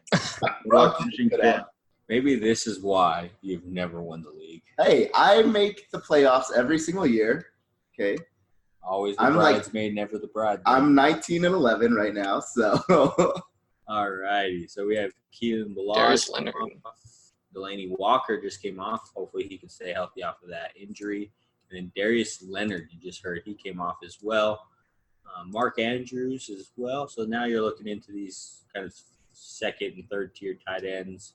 Khalil Mack just went off, so now we're seeing a slight run at some defensive players. And then Dak Prescott just went off the board as well. Mitch Trubisky. So it looks like we're getting into that quarterback early stages of defensive players coming off the board. About to start the 9th round. We'll kind of see how this plays out with us here. But Khalil Mack, so that, again, you guys are saying that they're hoping he's going to be leading the league in sacks, correct? In order to kind of have that breakout year for your top defensive player. This is what you would define more as a big play league. So, sacks are heavily weighted. If a guy has a multi-sack game, it could potentially, give you a huge advantage in that particular week. Granted, sacks, turnovers, all that great stuff are a little unpredictable, so you tend to like someone who's going to rack up the tackles a little bit more, like a Kuechly, like a Bobby Wagner, like a Darius Leonard. So it's a little unpredictable, but if you are going to take a home run shot, I'm not going to fault you for picking a Khalil Mack or an ascending star in Myles Garrett. Yeah, so we'll see once you guys – we'll kind of go over it a little bit when you guys start to pick your defensive players. Do you tend to go for D lineman, linebacker, or DBs first? Juju, who do you tend to reach for? Well, we haven't heard from Jay in a minute, so I'm going to actually defer to him because he's the one who brought on the IDP concept to me in the first place. So one thing that I always look for is the biggest factor for success here in IDP is definitely going to be tackles. So whenever I look to find someone, I always look for, number one, if they're a linebacker. So you could get Darius Leonard, Leighton Vander Esch, those kinds of names. And if not a linebacker, you have to look at some of the top tier safeties, which are available, such as like Jamal Adams and things of that nature, who can also get not only tackles, but some interceptions and some tackles and assists as well. So you're looking for those safeties that tend to play in the box, whereas you're not looking for Eric Berry, where he tends to play center field. He doesn't really stack the box and rack up tackles on there. Okay, I see the thought process in that. So it looks like we just had Jordan Howard from Philly, which is that Philly backfield right now. Nobody really knows what's going to happen with them, but all indications show that Jordan Howard's going to get pushed out for Miles Sanders. And you have another handcuff in Deontay Thompson, running back in Kansas City, which the waters just got even more murky with the addition of Shady McCoy, who oddly is still on the board. Well, I have a theory on that one too. Like Yahoo, we're drafting on Yahoo today, just to point that out there. It's always possible sometimes with these updates and these free agent signings that their rankings haven't been updated accordingly. Specifically, since they tend to base their rankings off ADP, and obviously people were a little bit down on Shady this year, and even more down on him considering he just got released a couple days ago prior to picked up right now by, you said, the Chiefs. Yeah, so that's going to be interesting to see how if they run a three-headed monster in there, or if they just do a split backfield with McCoy and Williams. One of the longest names in the draft just got drafted in Marquez Valdez-Scantling. Jay, do you want to try to say that 7 times fast? Marquez Valdez-Scantling, man. He's an interesting prospect with Green Bay because he's competing against Devontae Adams. He was his main competition. So, Devontae Adams is going to get a share of targets. But who else is Aaron Rodgers going to throw it to? Got someone like Aaron Jones, but I don't think it's a bad pick. I don't think it's a bad pick at the end of the day. Well, he can throw it to the other long-named receiver in Geronimo Allison. No, isn't it? Equinemius St. Brown. There you go. I can't say his name. The other 17-letter last name. So it looks like Greg Olsen just went off, Marvin Jones Jr., and then one of my guys, Philip Rivers. He's going to be one of the most consistent quarterbacks. He's not going to pop off and throw for 500 yards. But he'll get you 250, 300 yards and 2 to 3 touchdowns a week. So that's a really good draft pick there. So it looks like we're coming up to some more picks for our guys here. Andre's going crazy because I'm with him. So I see all the moves he's making. I don't really see the moves that you guys are making, but he's going crazy back and forth, looking at people's names, looking at the information that Yahoo gives them. You guys have multiple screens up? Are you guys doing research on your phone and your computer as well, or do you kind of have your groundwork already laid out, Jay? For the most part, I got my tablet nicely set up, and then I got my nice paper cheat sheets. Always prefer the paper over looking at the screen all the time. So you're old school then. You pen and paper, scratch out the guys' names. Yeah, scratch off, and then you got some color code for the bye weeks as well. See, this is why he's so good at fantasy football, because Jay doesn't have a life. The key is my only thing. The key is color coding. If it wasn't for the color coding, he would not have any titles at this point. Which would be really interesting if some of our listeners do suffer from being colorblind. I don't think we could necessarily have that device.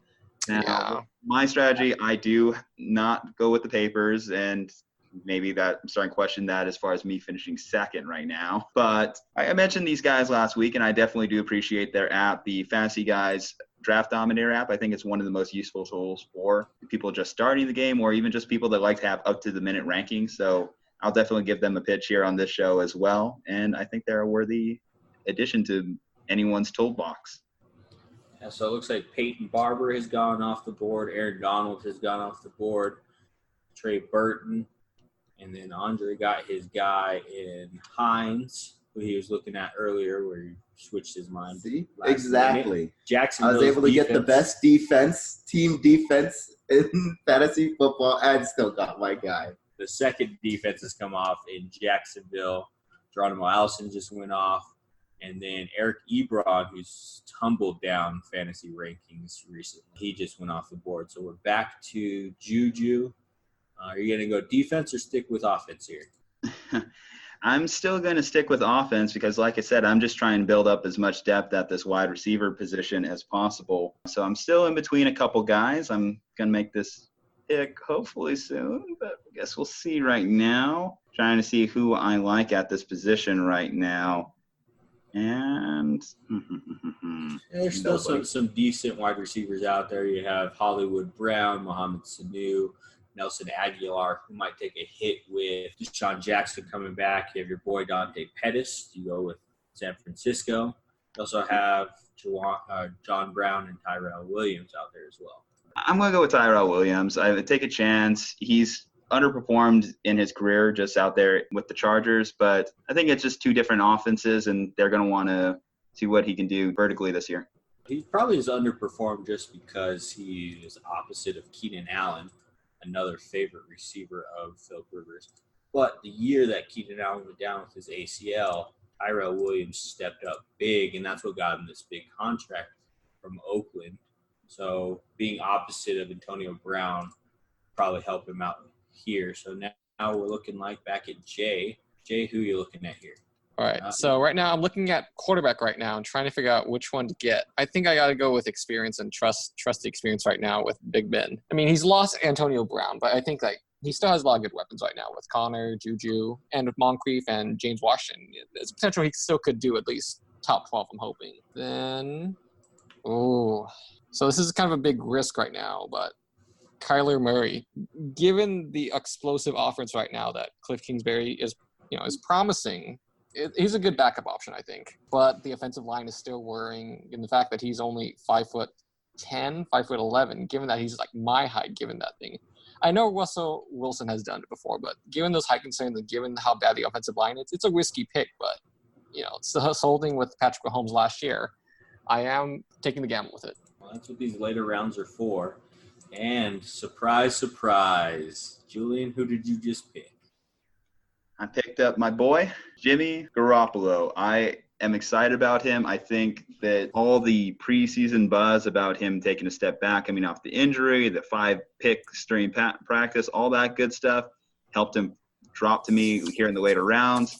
I did have to jump on him a little earlier than even I wanted to just because, unfortunately, in Yahoo's ratings here, he was listed as one of the top picks here and there, and I didn't want to risk him falling off due to auto drafter. So I just went ahead and just made this selection now. At least I got my quarterback figured out, and then I'll just probably go back to wide receivers here or maybe tight end in my next pick.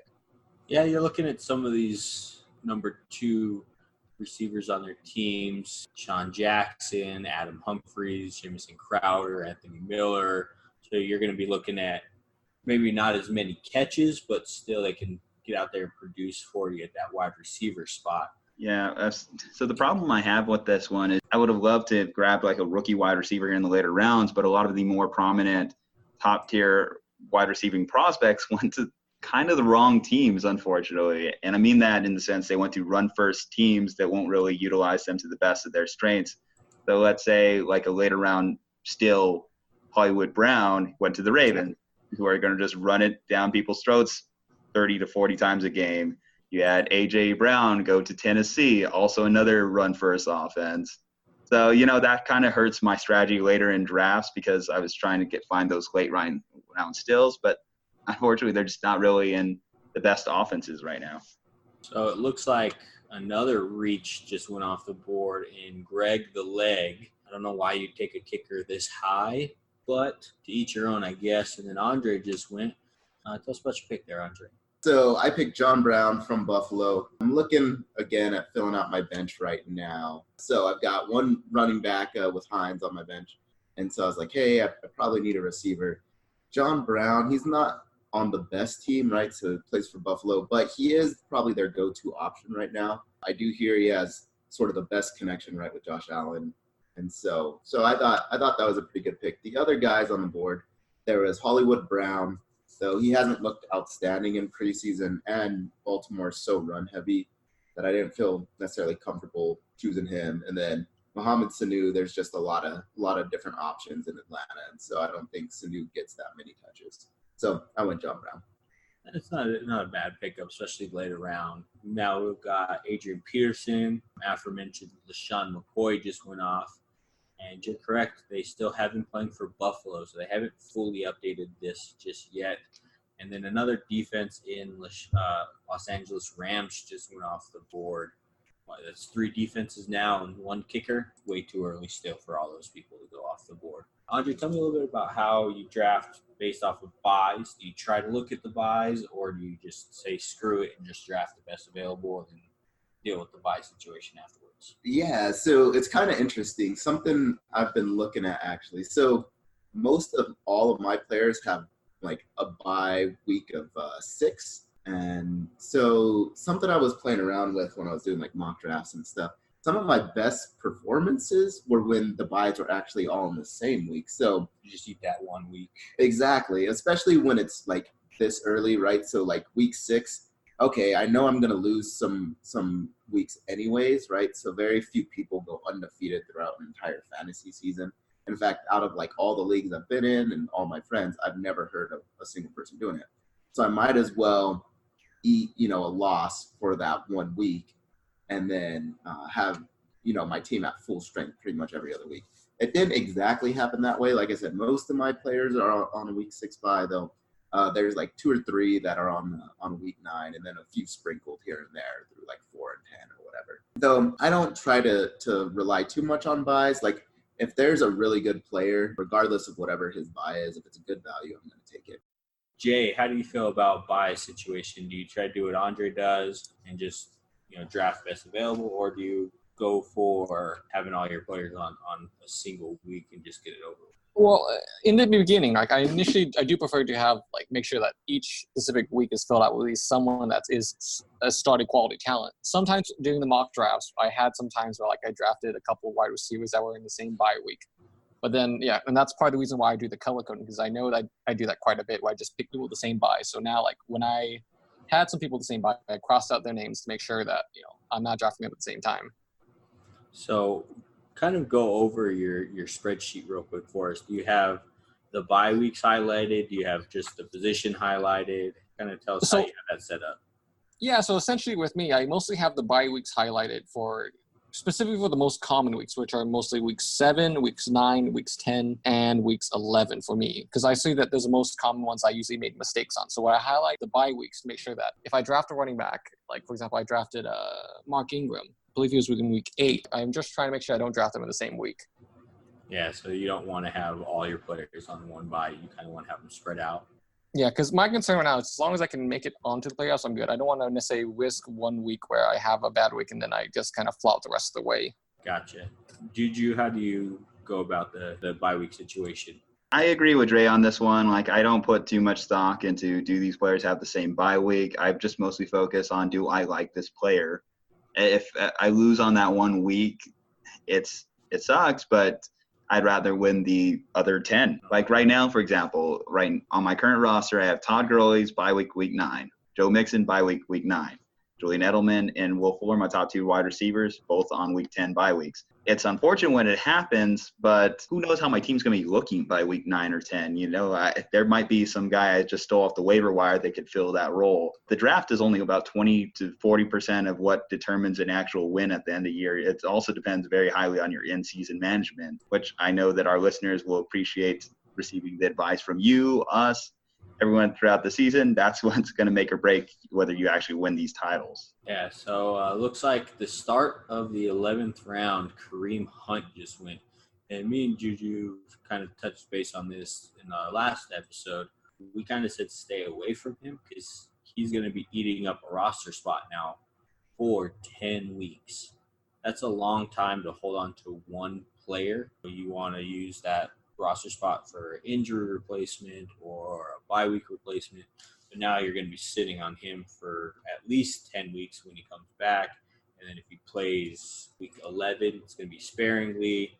Week 12 is probably when he's going to get back into the fold, the actual game flow, because he's just took 10 weeks off. He's not going to be in game shape. So I probably would have stayed away from him, but there he goes off in the top of the 11th round. And it looks like now we're starting to get into some more defense. Raekwon Smith from Chicago just went off. Leighton Vander Esch just went off. And I can cheat a little bit, and I can see that Andre has some people queued up on the defensive side, and you're going to be here in 2 rounds, or 2 more picks for you. Are you going to actually go defense, or are you going to try to fill out that bench depth a little bit more? I think I might go bench depth right now, and then I'll go defense starting next round. Start your next round. Jameis Winston just went off the board. That's going to be a fun one to watch with Bruce Arians. He's always been linked to very good quarterback play with Peyton Manning, Andrew Luck at the very beginning of his career, Carson Palmer in Arizona most recently. So let's see if he can get a resurgence from Jameis Winston out in Tampa Bay. I'm hoping for it because he is in a contract year, so kind of see how that develops, if he's going to get another extension or if they're going to release him and try to restart it. Andre is up now. I see you're looking at somebody. Are you going to pull the trigger on Pittsburgh, or are you going to go somewhere else? I'm going to use my full minute and a half thinking about this. That's what I'm going to do. You're going to auto-draft but not auto-draft. Yeah, basically. Awesome. So I'm gonna keep you guys in suspense. No, I am really thinking about filling out some of the depth. So it looks like you only have 2 offensive bench players. You guys look to keep a 4th and 5th defensive player on your bench, or do you just add and drop willy-nilly? Jay, how do you feel about adding bench players on defense? Well, I think given our roster size, because our roster size we have 20 players we can put in the roster, 12 starters and 8 bench players. Ideally, we can put in one extra IDP player, as long as we keep 5 wide receivers, 5 running backs, and then 2 quarterbacks, 2 tight ends. You have enough space to actually hold in 1 IDP. Or 1 extra guy, so you're not looking to stash 2 or 3 or. Yeah, just only 1 extra guy I think is probably the most optimal, I'd say. Okay, so we just saw an example of one of Yahoo's drawbacks when it comes to individual defensive players. So obviously we have an auto drafter here. What's tough if you end up auto drafting in our league is Yahoo's settings automatically put the most random defensive players on top of everyone's rankings. No disrespect to Dwayne Cruikshank, but he's probably not going to be leading the league in tackles out of the safety position for Tennessee. Sorry, Cristian. Hope you enjoyed Khalid.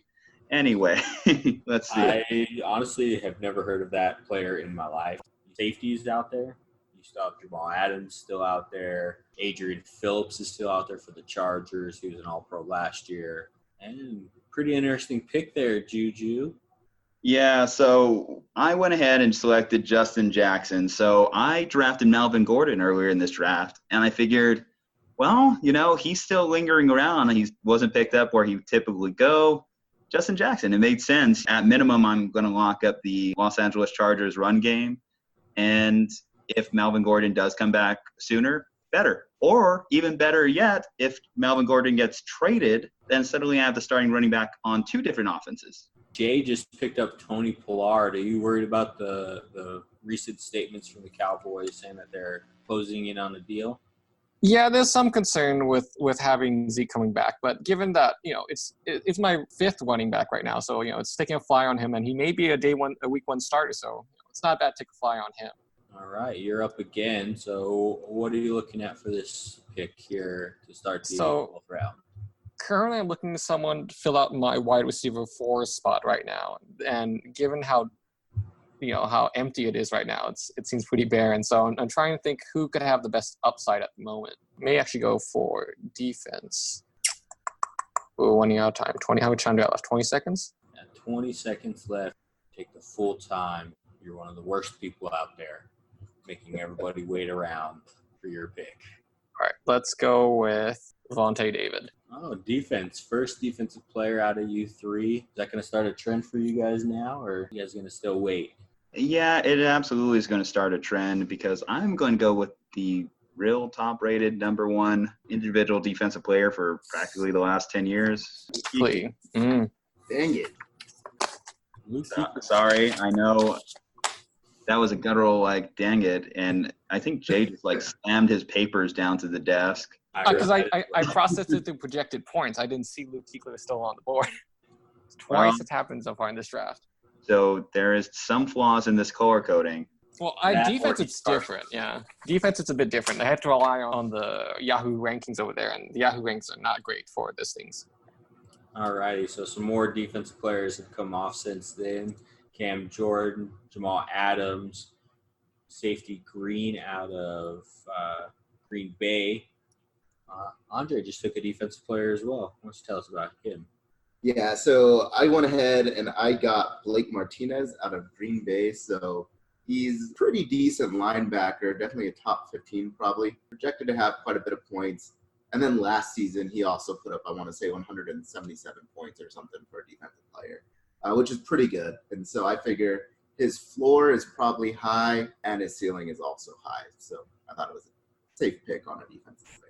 The guy that I'm looking at the rankings now, the guy that was projected to go, top of the defensive standings was Derwin James, but fractured his foot, had to get surgery on that, so he's out for at least the first 8 games. Projected to have 230 points, whereas everybody else, I'm looking at 180, 171, so that's a pretty big gap and probably ruined a lot of people's draft strategies that he went on IR.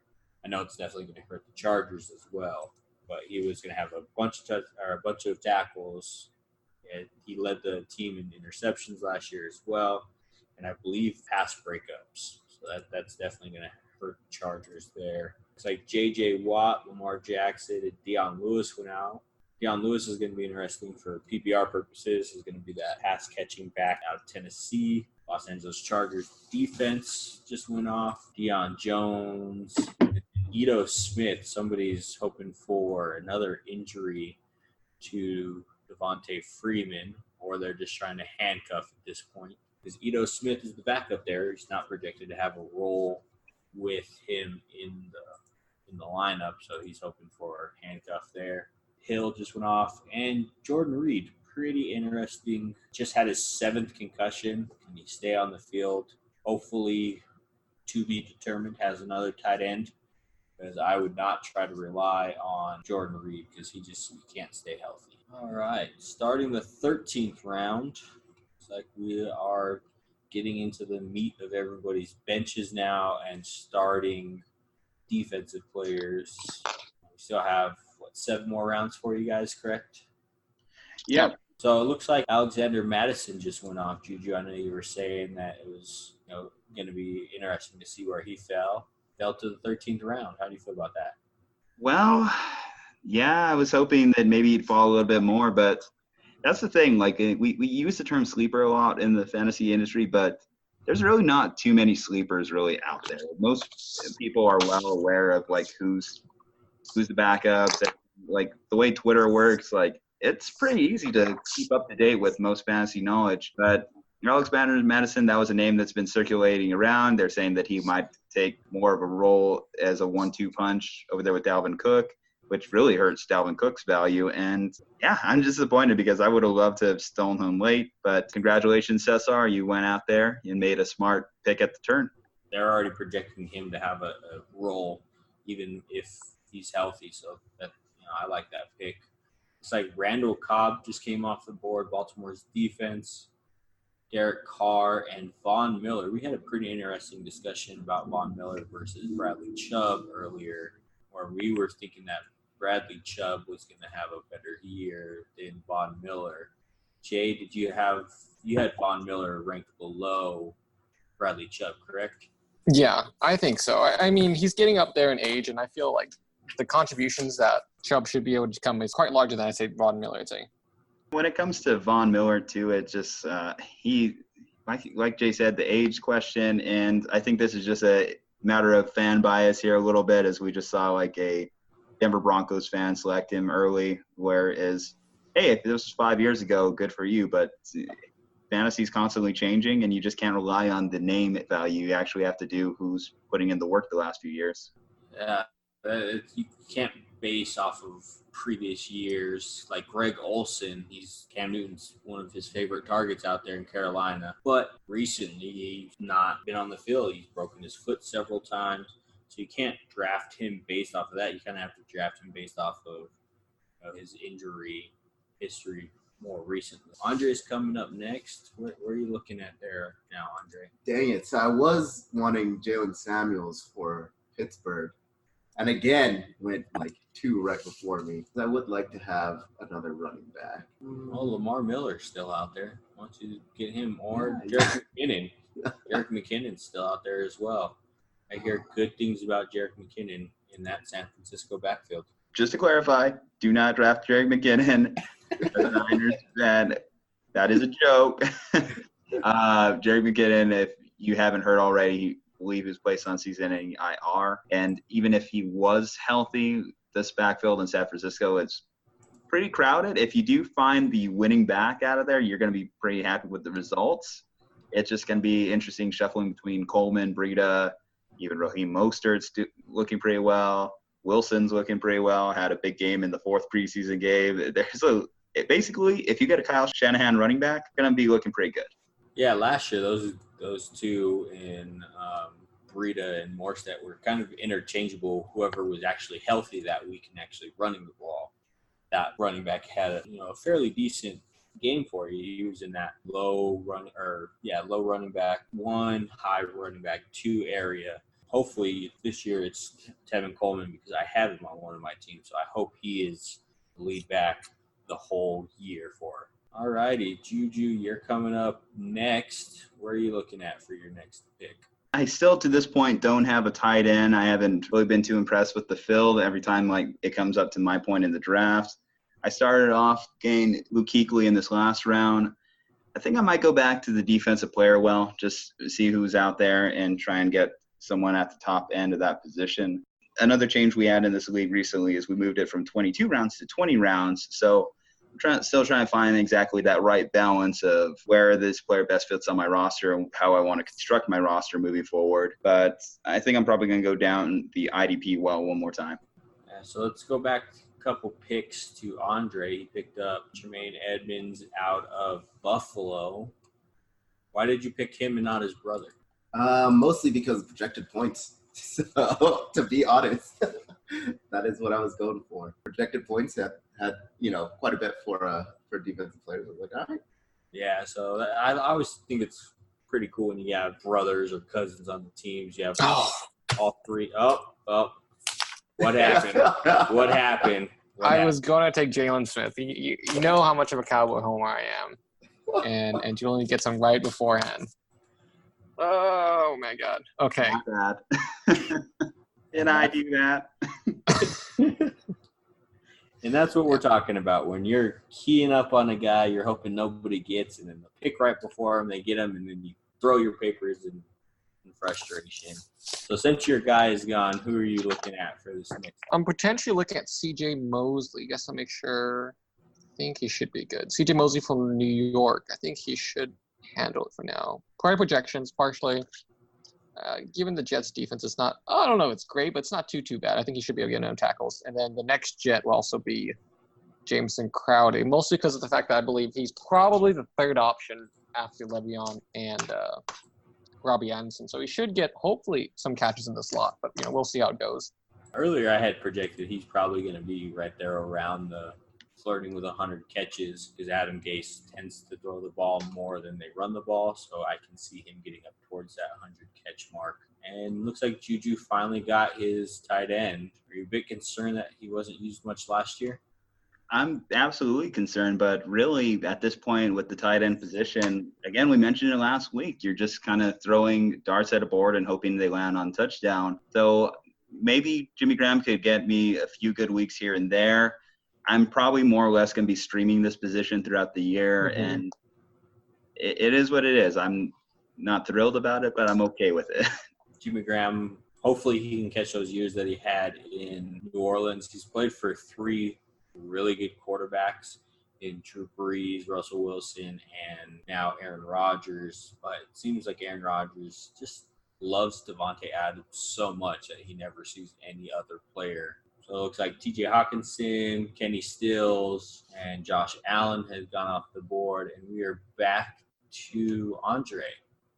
All right, so I'm going to go running back. That is one of the spots on the bench that I need. So I do have one running back there on the bench.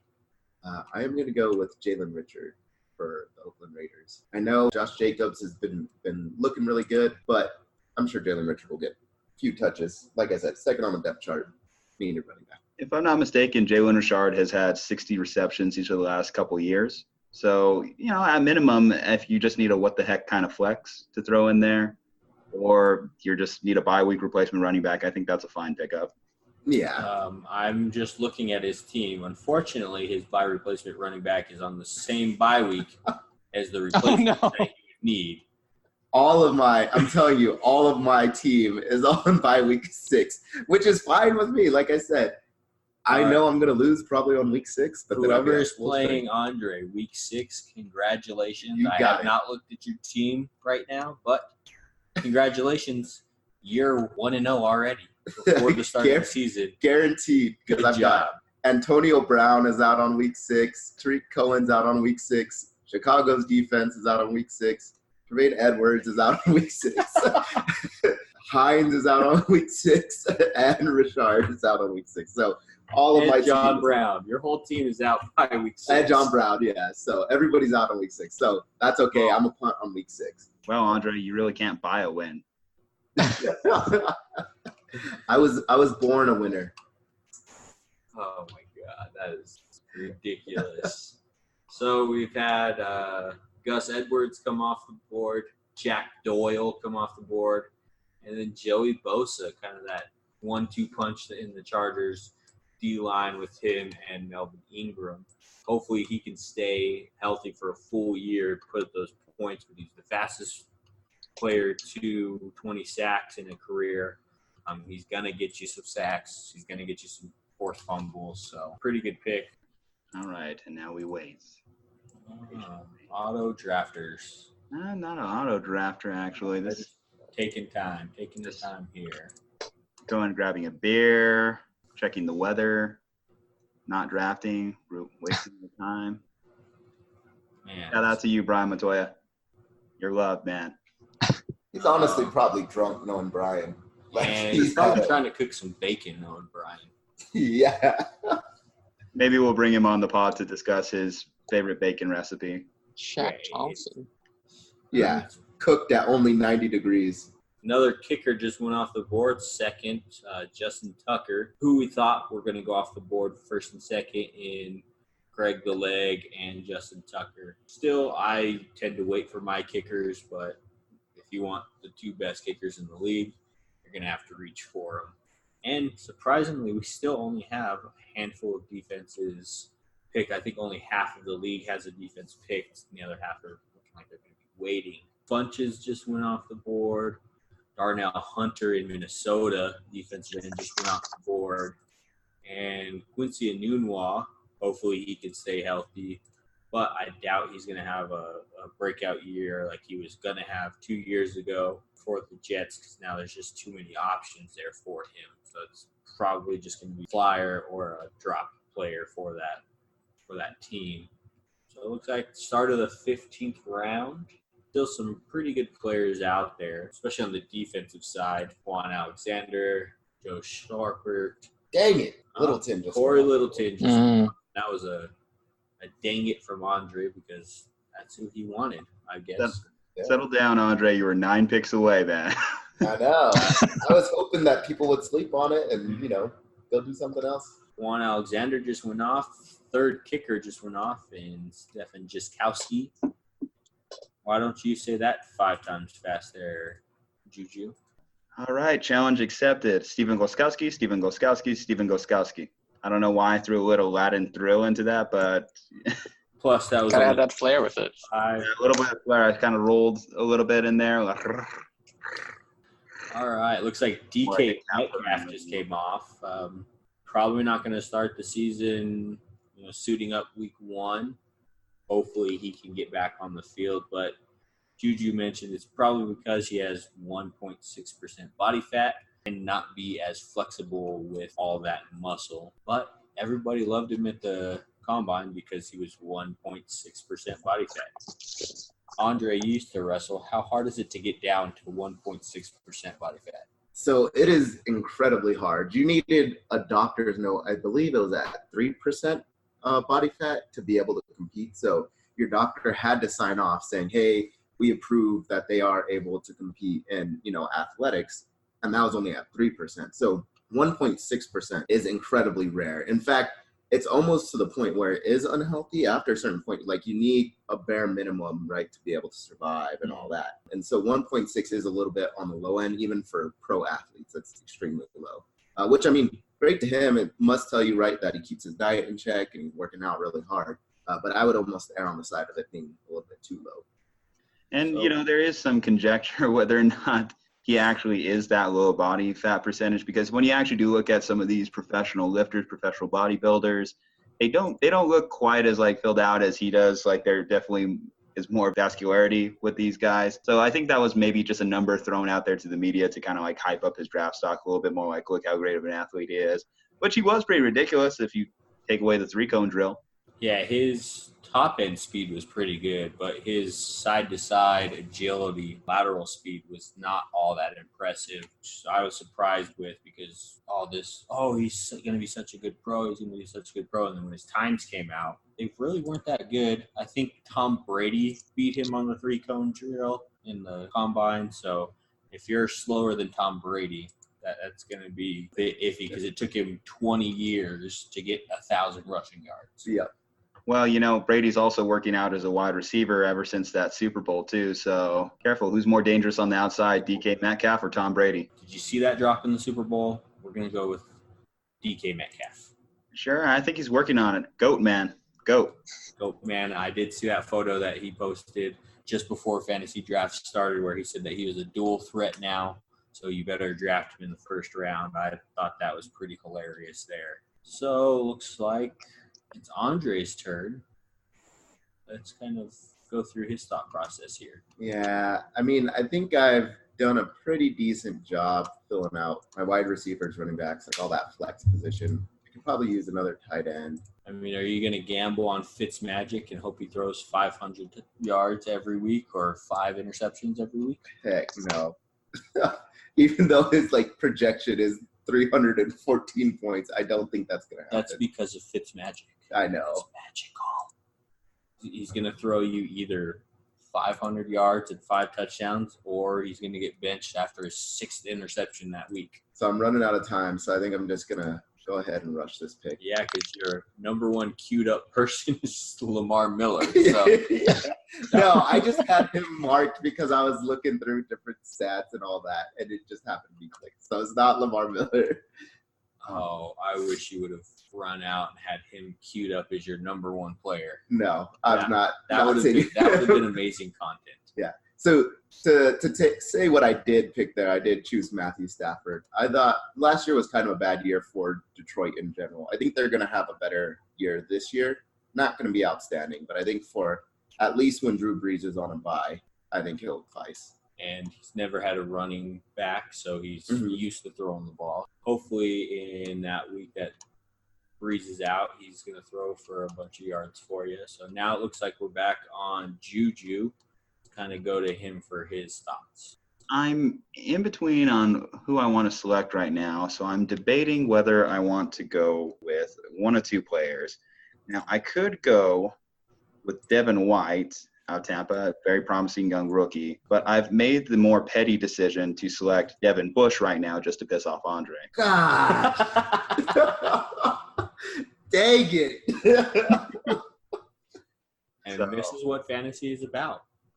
Right there. Pissing your friend off. Just know I know where you live, Julian. I know where you live. Yeah, but are you going to take the flight out here? I don't think so. I'll find a way out there. I'll walk if I have to. All right. So it looks like Jay just took his turn. Let's go to him for kind of breakdown of his 2 picks. So essentially just wrapping up my defensive players. So I took DeMario Davis from New Orleans mostly with the week 9 bye. So I'd make sure that each one has a separate bye, which is what I really wanted to see. I wanted to pick up the Houston defense, but I think who took them? 2 Gurleys, 1 Cup. A few picks behind, but I think Denver still should be fairly decent. They were, I think, the number one defense, 2 years ago? I think they were. I think that was 3 years ago. 3 years ago. Still, they're in a brand new system. It might take them a while to get that new system down. So we'll see how they do. But Vic Fangio is pretty good. And looks like Miles Jack just went off the board to Juju. Was he down or was he not down in that AFC game against the Patriots a couple years ago? I don't know if he was down or up or whatever, but I think he's going to be up on my fantasy team. So I'm pretty happy about that. He got paid today, so maybe that's a sign of things to come, that they trust him leading that front seven with Jacksonville. As Talbot Smith retired this year, so that means there's a hole right there for who's going to be the lead linebacker of that unit. And I think Miles Jack, ever since he's come out of UCLA, has been that type of performer. Yeah, and it seems like that's the way the defenses are going now, with those kind of smaller, quicker linebackers where you're not having like Dick Butkus back there, Mike Singletary, those big, hulking, slower linebackers are going to these faster linebackers that can cover the whole field, where Ryan Shazier kind of thrived. He was kind of like that first big-name guy that was kind of smaller but a lot quicker than all the rest of the people. Yeah. Now, with that, I think there is, obviously the risk of injury, right? Like, you're moving so fast, and these guys are big dudes hitting each other hard that obviously look at Ryan Shazier. But I think that is sort of the future, is you want those quick, nimble guys that can still hit hard. All righty, so we are getting into the heart of some of these defensive players coming off of the board now. It looks like Jacoby Brissett just came off, so it's probably somebody's backup quarterback. Hopefully he's not starting Brissett, because Brissett only had 3,000 pass yards the 1 year he started when Andrew Luck was out with that shoulder injury. So we'll kind of see where it goes from there, if he has a breakout year or if he doesn't. I think he's also in his contract year as a rookie, so it'll be interesting to see if he performs, if they keep him or not. Back to Andre's turn. See who he goes with. Is it going to be a player with a week 6 bye? Another player with a week 6 bye. No, this one actually has a week 9 bye. I'm going John Johnson, safety. Safety for the Rams. That's going to be pretty good. Eric Weddle is there, so those two back, center field area are going to be pretty good tandem, because Eric Weddle is a very smart player.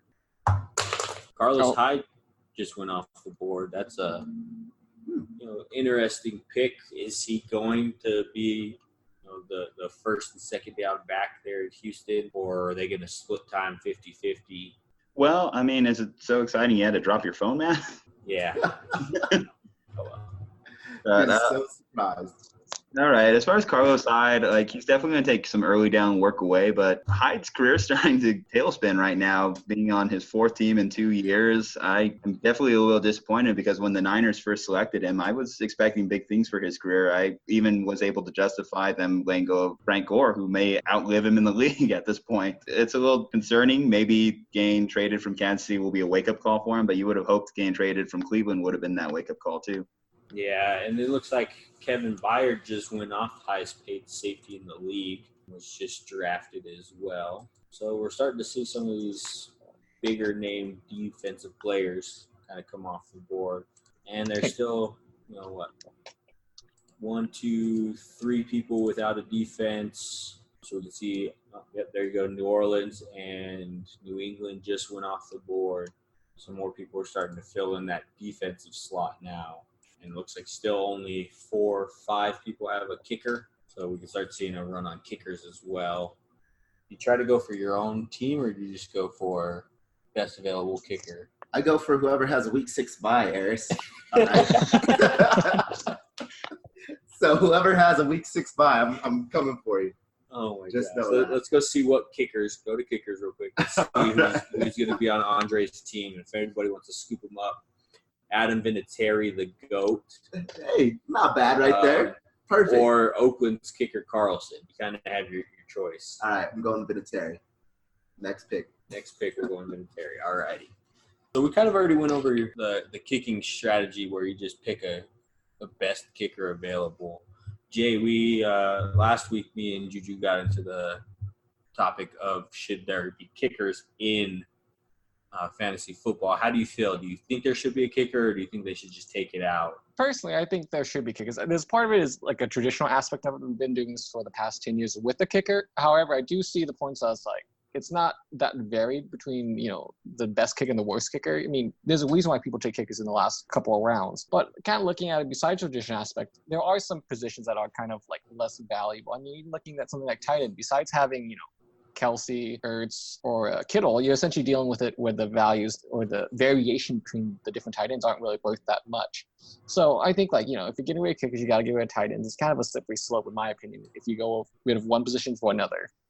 I'll counter that just by saying that it's really not like the same with tight ends, because you're actually paying attention week to week on what the game plan, schematically, the matchups in there. You're actually putting deep thought into what you're doing at the tight end position week to week. Whereas the kickers, it's just you're looking for just a guy. You're looking for a bunch of Jags to fill out that roster spot. Or tight end, you may see every now and then, I remember Oakland a couple of years back was historically bad against tight ends. You would go out of your way on the waiver wire, see who they're facing, and see if you could steal a matchup from time to time. So even besides those top three guys, there is a little bit of strategy and mental fortitude used to select tight end week to week as opposed to a kicker. Well, the only thing I'll piggyback on that is that kickers, you can't do the same thing. Unless you have a top-tier kicker, for the most part, you can do streaming kickers as well, where you're looking at if they're playing indoors or outdoors, if they're playing a team that, doesn't really march the field a lot. So I think kickers have a similar value, but I do see your point with tight ends, though. But I do counter the fact that, if you are streaming kickers, you still do factor some levels of strategy in with indoor, outdoor, and matchups as well. Jay, I just don't think you understand. I really hate kickers in general as people. I think that kickers are people too. I think they are less than people and should be subject to be exiled from the league's existence. Okay.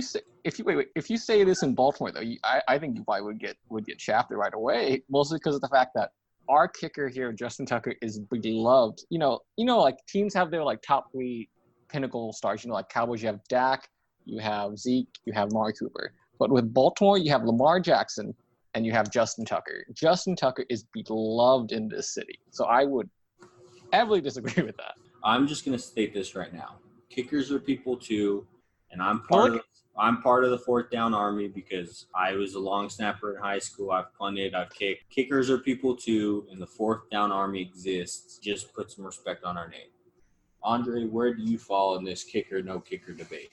I do see the argument for why they should not be in the fantasy, right? And they're also very dependent on the rest of their team. So obviously, right? Well, aren't tight ends dependent on the quarterback? They are to some extent, but kickers are the most dependent on all of the positions, right? So they're dependent on wide receivers doing their job. They're dependent on the running back doing their job. They're dependent on the quarterback doing their job, getting downfield, getting them at least in the field goal position range, if not, going for the extra points. So I see that. At the same time, I kind of like the kickers, because sometimes it comes down to can they make that, extra long field goal, and it screws you or it doesn't. And to me, that's exciting in fantasy, and it's fun. So because that extra point or so can make a difference for you. And we have to remember a few years ago where one of our players, he had an injured kicker on his roster. He ended up losing by 1 point, if I recall, a couple years ago. I don't want to name him because I don't want to embarrass him, but it did happen as well. No, you can name names. It's all right. I'll let you know if you want to name Nobody else is going to listen to this. It's just us. So you can name names. I think that's actually my point. That's actually a pro get rid of kickers argument for me more than one to keep them. I just think that it just shows you how disengaged people can be when it comes to selecting that position week to week. Looks like we're one on the fence, 2 pro kickers, and 1 against. So I'll put this out there for you 3. Punters in fantasy football, yes or no? Oh, absolutely not for me. No for you. Why, no. Andre? Why do you not want punters? I just don't know how you adequately score that. You would just do punt yardage by yards or whatever. If they pin them inside the 20, they get points. If they pin them inside the 10, they get points. If they pin them inside the 5, they get points. Yeah. And just based off of punt yardage for the game. But is some of that is reliant on special teams, though, not so much the punter. Yes, it is the punter doing their job to get the ball down to where it's within, the 10 or the 5 or whatever it is. But a lot of that's on special teams. Then the other thing I think you're benefiting the awful teams because they're going to punt every single time. So they're going to go wild. Do you not benefit the good teams for the kicker? Like if they're Which you should, though. If a You kicker's should. on a good team, You they're going to should. score more points. If a punter's on a bad team, you're going to want the worst. You're going to want Miami Dolphins punter because they're not going to move the ball ever. I don't know. It would be an interesting dynamic. It'd be interesting to see. Jay, how do you feel about adding punters? Well, I mean, I can see it, but like at the same time, there is a point of no return, I would say. Because, I mean, it's pretty clear who you would be picking. You would be picking the Dolphins kickers, potentially the Cardinals kickers or punters. I don't know. But to be honest, if Pat McAfee was still in the league, I would not be against it. Can we throw in mascots? Maybe just – how about cheerleaders? How high can we throw the lead cheerleader up there? But I don't think you could do mascot cheerleaders. Yeah. Not every team has a mascot, and not every team has cheerleaders. So we are establishing you're taking a weekly 0. Okay, I mean, that's fine. Well, there you go. Pick the team with the marching band as well. Have to establish that every team needs to get like a cheerleading squad. Well, I think that should be established either way. So you think Does that Buffalo have cheerleaders? I don't think Buffalo has cheerleaders, and I don't think Buffalo should have cheerleaders. Yeah, because they'd be that's jumping on rude. tables. They just wear one of those big like Russian coats over there, just while they're trying to do their routine, just like shuffling side to side. Yeah, it just look like big old Eskimos, big old marshmallows just out there jumping around. All right, so we're coming up to the last couple rounds here. What are your guys' strategies in the last round? Do you take flyers more often? We have obviously established you've taken defense or kicker usually in the last round, but if you've already drafted your defense, you've already drafted your kicker, who are you looking for in those later rounds? Flyer, somebody you think's going to do good, or do you just go sleeper pick, handcuff at this point? Yeah, so for me, at least what I'm doing, so I'm going to fill out my one bench spot for a defensive player. I don't think I'm going to have a tight end on my bench right now. All of the tight ends are gone. Hawkinson I was looking for, but he went a little bit earlier. So what I'm going to do is I'm going to get one more defensive player and then just somebody with potential upside. So maybe a rookie that nobody, is a boom or bust rookie. That's my strategy. Jay, what are your strategies here in the last couple of rounds? I think it's going to be basically the same as Andre's. I need one more spot to fill up my IDP. And then for me, it has to be some kind of rookie that can make some kind of impact. Probably not at the beginning of the season, but somehow like injuries happen, something like that happens.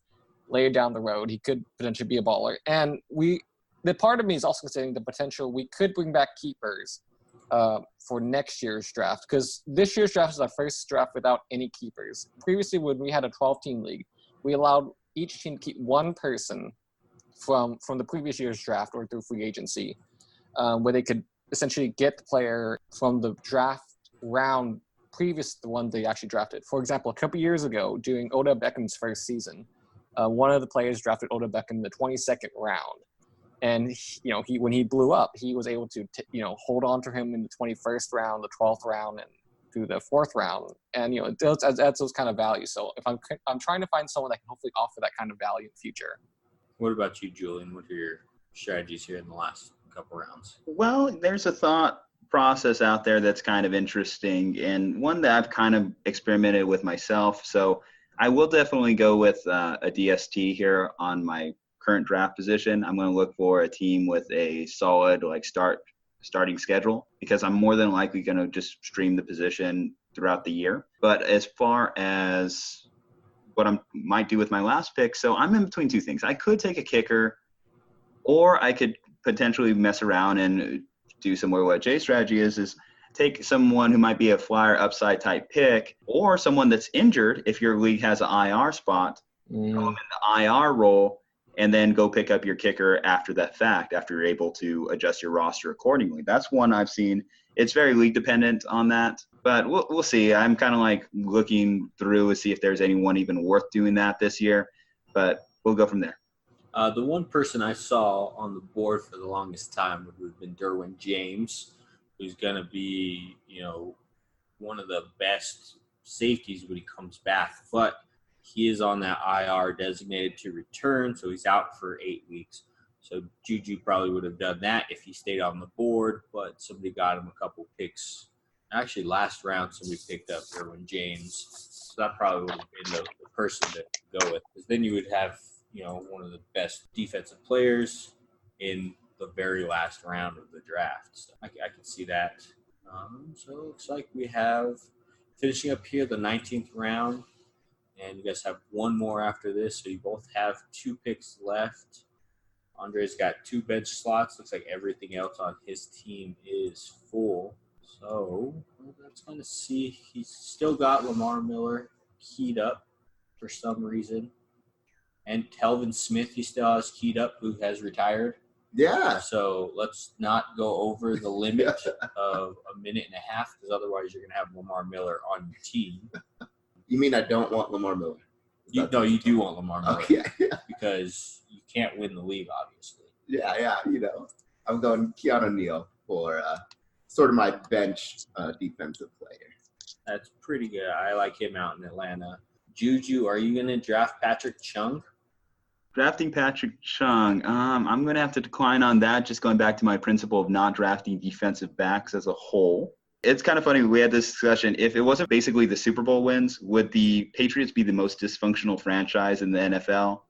Think about all the scandals they've had in their existence. Spygate, Deflategate. They've had Aaron Hernandez. They're up there with, the incompetence of the front office of Cleveland there for a while.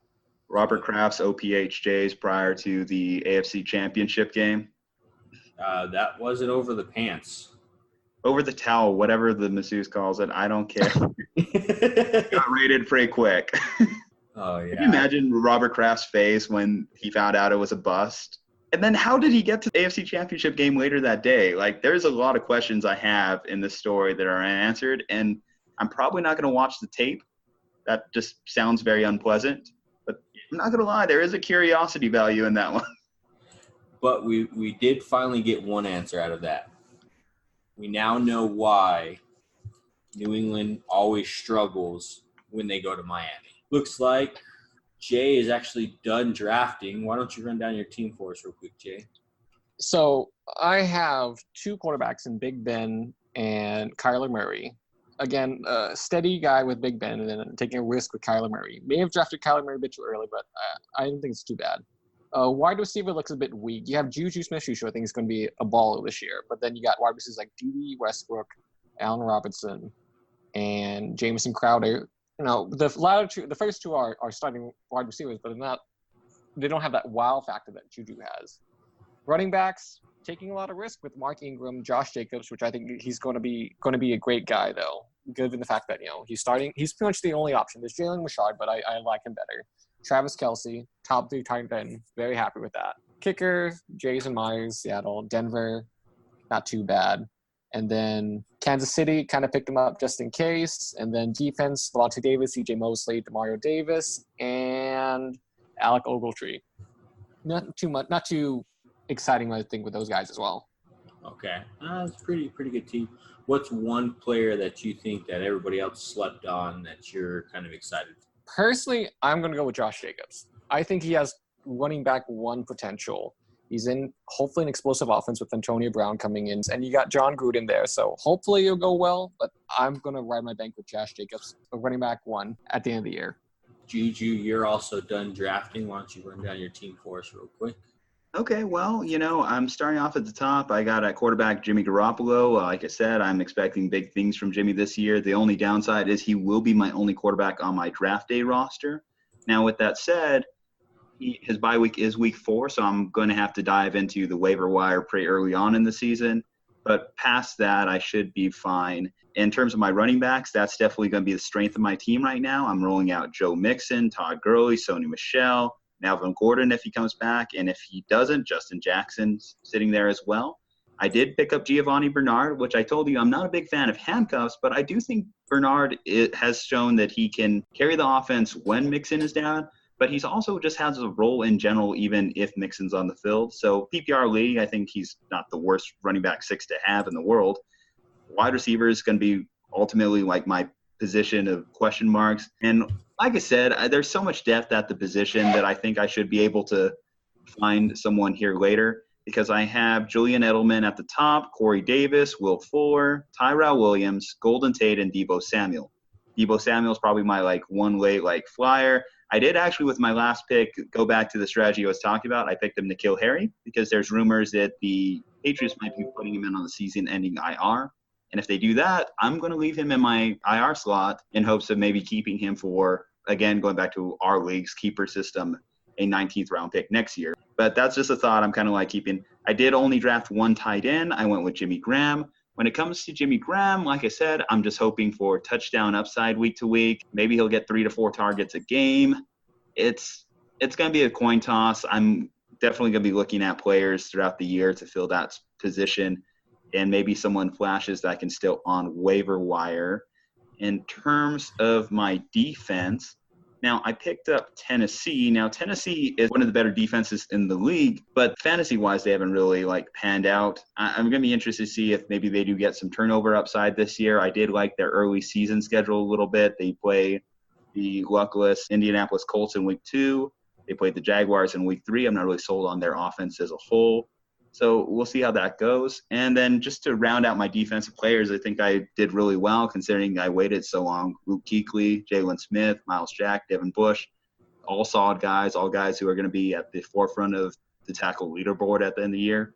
So didn't really bank on big play upside, but I think the accumulation of tackles should be just fine. All right, and I'll ask you the same question I asked Jay. Who's one guy that you felt slid to you, or your sleeper pick that you think everybody else kind of slept on, but you're really high on? Melvin Gordon falling as far as he did is definitely I consider that a blessing in disguise right there, because I understand the risk there. But Melvin Gordon, when he's on the field, that's a running back 1 for me. So I'm happy to steal Melvin Gordon late. And like I said, potentially the fact that I drafted Justin Jackson in that mix as well. If Melvin Gordon gets traded, then I have 2 starting running backs on 2 good offenses. So I'm okay with that. Yeah, that's definitely smart strategy there. So Andre, you're done drafting. Let's run down your team real quick. Yeah, so at quarterback, I have Drew Brees, who I'm really excited about. I told Juju, we were on a podcast the other night, morning, and I said, he might possibly have an MVP type season, especially being motivated. I'm sure it'll be one of his last seasons that he plays, so I'm hoping he has a good year. Antonio Brown, I was a little bit hesitant about this pick. One, he's a former Steeler, and so I'm not happy with the way he's been behaving. The other thing, he's just sort of gone crazy, right? Freezing his feet, coming in on hot air balloons, throwing a fit about a helmet and all that. So I am a little bit worried about just his mental state and whether or not he's going to be focused this year. However, he's obviously the clear number 1 option out there in Oakland. So I expect him to have a good year. I got Robert Woods from the Rams, Le'Veon Bell, another former Steeler, though I'm hoping the year off helps him rather than hurts him. I know that we have seen times where, guys take extended, time off and they come back and get injured just because they're not used to playing and, being in shape. Hopefully Le'Veon Bell does well, though. Again, another guy that'll be a number 1 option where he's at with the Jets. Phillip Lindsay in Denver, I'm a little bit worried about just because Freeman's right behind him. Though I think Lindsay still has a starting spot and probably will the whole year. Jared Cook at tight end. This is where I'm a little bit weak. I only have Jared Cook. The rest of the tight ends I didn't think were worth drafting and wasting the spot on. So I'm going to have to dive into the waiver and make a trade to get a tight end on New Orleans bye week. Tariq Cohen, still slight, a little bit of a stretch. Though I really do like Cohen, especially in PPR. He's one of those running backs that can catch and also run and rush for some yards. Nyheim Hines as one of my bench running backs. John Brown from Buffalo, Adam Humphries, Jalen Richard, Matthew Stafford, Traquan Smith, and Willie Snead wrap up sort of my bench for the offense. Kicker, I got Will Lutz from New Orleans. I'm really heavy on New Orleans players, so hopefully they just don't have a bad week and they just kill it the entire season. Chicago's defense, who, yes, I reached on, but they're also by far supposed to be the number 1 defense. So I'm fine with it. I'm happy with it. There wasn't a whole lot of good options around there anyways. And then for my independent defensive players, I got Blake Martinez from Green Bay, Tremaine Edmonds from Buffalo, John Johnson, safety from the Rams, and then Keanu Neal, safety for Atlanta. All right, so same question to you. What's one guy that you felt people were sleeping on that's on your team that you were really high on, that you're kind of happy kind of felt to you? Or Yeah, so I think for the most part, most of my players were probably about right where I drafted them. I thought most of them would probably end up where I picked them up. So I guess because I've been so high on Tariq Cohen, right, and I was high on him in our last draft as well. Yeah, I would fifth round. It was not the 5th round. It was the 6th round. Let's look it up. So maybe it was the 5th round. I really like Cohen. His stock is going up even from what I've seen recently. So I know Montgomery, a lot of people are like, hey, Montgomery's going to get the majority of the touches and all that. Was it 5th round? All right. Round. It was the 5th round. So, yes, Cohen was a little bit high. I am excited for him, though. He's done really well for me in fantasy the past few years. But if I can say something about Tariq Cohen, so you should have picked him with your first pick. You know why? There was actually a story out recently that Tariq Cohen came to like a B-dubs or something. He saw like some people doing like a fantasy draft, and one of the guys told him, "Hey, I picked you in the first round." And literally, the guy, Tariq Cohen, asked the guy for his number so that he's going to give him tickets to a game. So now, a quick question for me is that: would you guys pick a mid-round talent in exchange for free tickets to a game by an NFL player? Absolutely, I would. Is it just one game, or is it? I think it's one game. I think it's just one game. Where are the tickets you get at? Am I in the nosebleeds, or am I like what? No, it's like club level seating. You in the nice suites box? What do you guys do? I absolutely take that. I mean, most of the leagues that I play in, we're pretty competitive. I think even in our league, like there's a lot of pride on the line. We like having the belt, and of course, there's some monetary awards. But to me, it's worth it to give up that one season in fantasy. Even in some of our bigger payout leagues, to have a really good seat, a special memory from an NFL game, and to be given the tickets by an NFL player, right? So it's not just like, hey, I called into a radio station and I won, right? Yeah. Juju, where do you stand on this? Taking a mid-round player for free tickets. Well, you brought up a lot of good points. I guess it would just be how confident am I as a drafter to be able to recover from the loss of value. And one of my favorite things, too, is you see actually when NFL players get into it, like Maurice Jones-Drew for years used to take himself in the first round, even when he was playing at the end of his career in his twilight with the Oakland Raiders and so on. I don't know. I guess I would probably not generally, but that's just because maybe I have different reasons for using my money, different things I want to do. And all things considered, I think I could figure out a way to get to the NFL game. I don't necessarily need to be club level, but I have different priorities. I feel like if they flew me out, got me a hotel, because like we live here in New Mexico, there's no teams in New Mexico. Well, if they flew you out, that's a different thing. If we're talking about just the game, if you're like telling me, okay, you still have to get out there, you still have to get the hotel, everything, then you basically handed me a bill to Tariq Cohen. Exactly. That's what I'm saying. Like if we lived in one of these cities, probably. But since we don't live in an NFL city, I probably wouldn't do it because then I'm having to pay $500 to draft you in the first round. Like that's. Yeah, but my counter to that is how often do you get to go to an NFL game and to get that quality level of tickets for free, minus the travel, right? So most of the time when we all go to NFL games, we're up in the nosebleeds because we're poor, fresh out of college or whatever it is, right? Whereas you get to be in a box or you get, right next to the 50-yard line front row, right? That to me is worth paying $200-$300 for some plane tickets and then paying for a hotel. Not only that, I get discounted hotels from one of our friends here on the podcast. So, if you want to keep like those privileges up, I would suggest, how about we negotiate switching my schedule to week 6? Now that's collusion. That's. I mean. Co-commissioner, we got the commissioner on here too. I'm watching you, Julian. I'm watching you. Okay. I see who's playing week 6. I know who's playing week 6. Who am I playing week 6? Let's take a. Actually, I want to point out something. So we were looking at the projections right now. So Yahoo actually had one of our league mates going 13-0. I just wanted to throw it out there to you guys. The projections, they never look the same at the end of the year. Don't put too much stock into them. There's a lot of things that happen in fantasy year to year, and especially if you drafted a team like myself where I punted on kicker during the draft or only drafted one quarterback, the way Yahoo sets it up, they don't account for you're obviously going to pick someone up. So they just assume it's a loss in that category. So don't put too much stock in projections. Stay up to date with your team week to week, and you'll be fine. Even if you got projected as 0-13, you can still end up being the league winner by the end of the year. All right. So before we head out, can you tell us who Andre plays week 6 there, Jay, since you're looking at the schedule? So he is playing against, I believe it's 2 girlies, 1 cup. So I think it's your new guy, Andrew, isn't it? I think that's the guy. Let me see. Well, congratulations, Andrew Homan. You are walking away with a week 6 victory.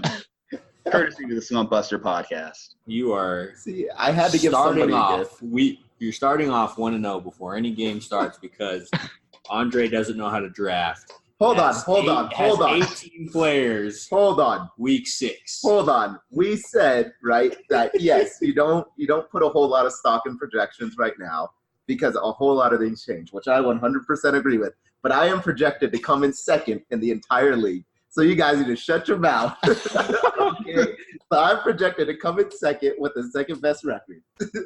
Minus, and that's with giving up week 6 automatically. In the famous words of Ricky Bobby, if you're not first, you're Then we're all last right now.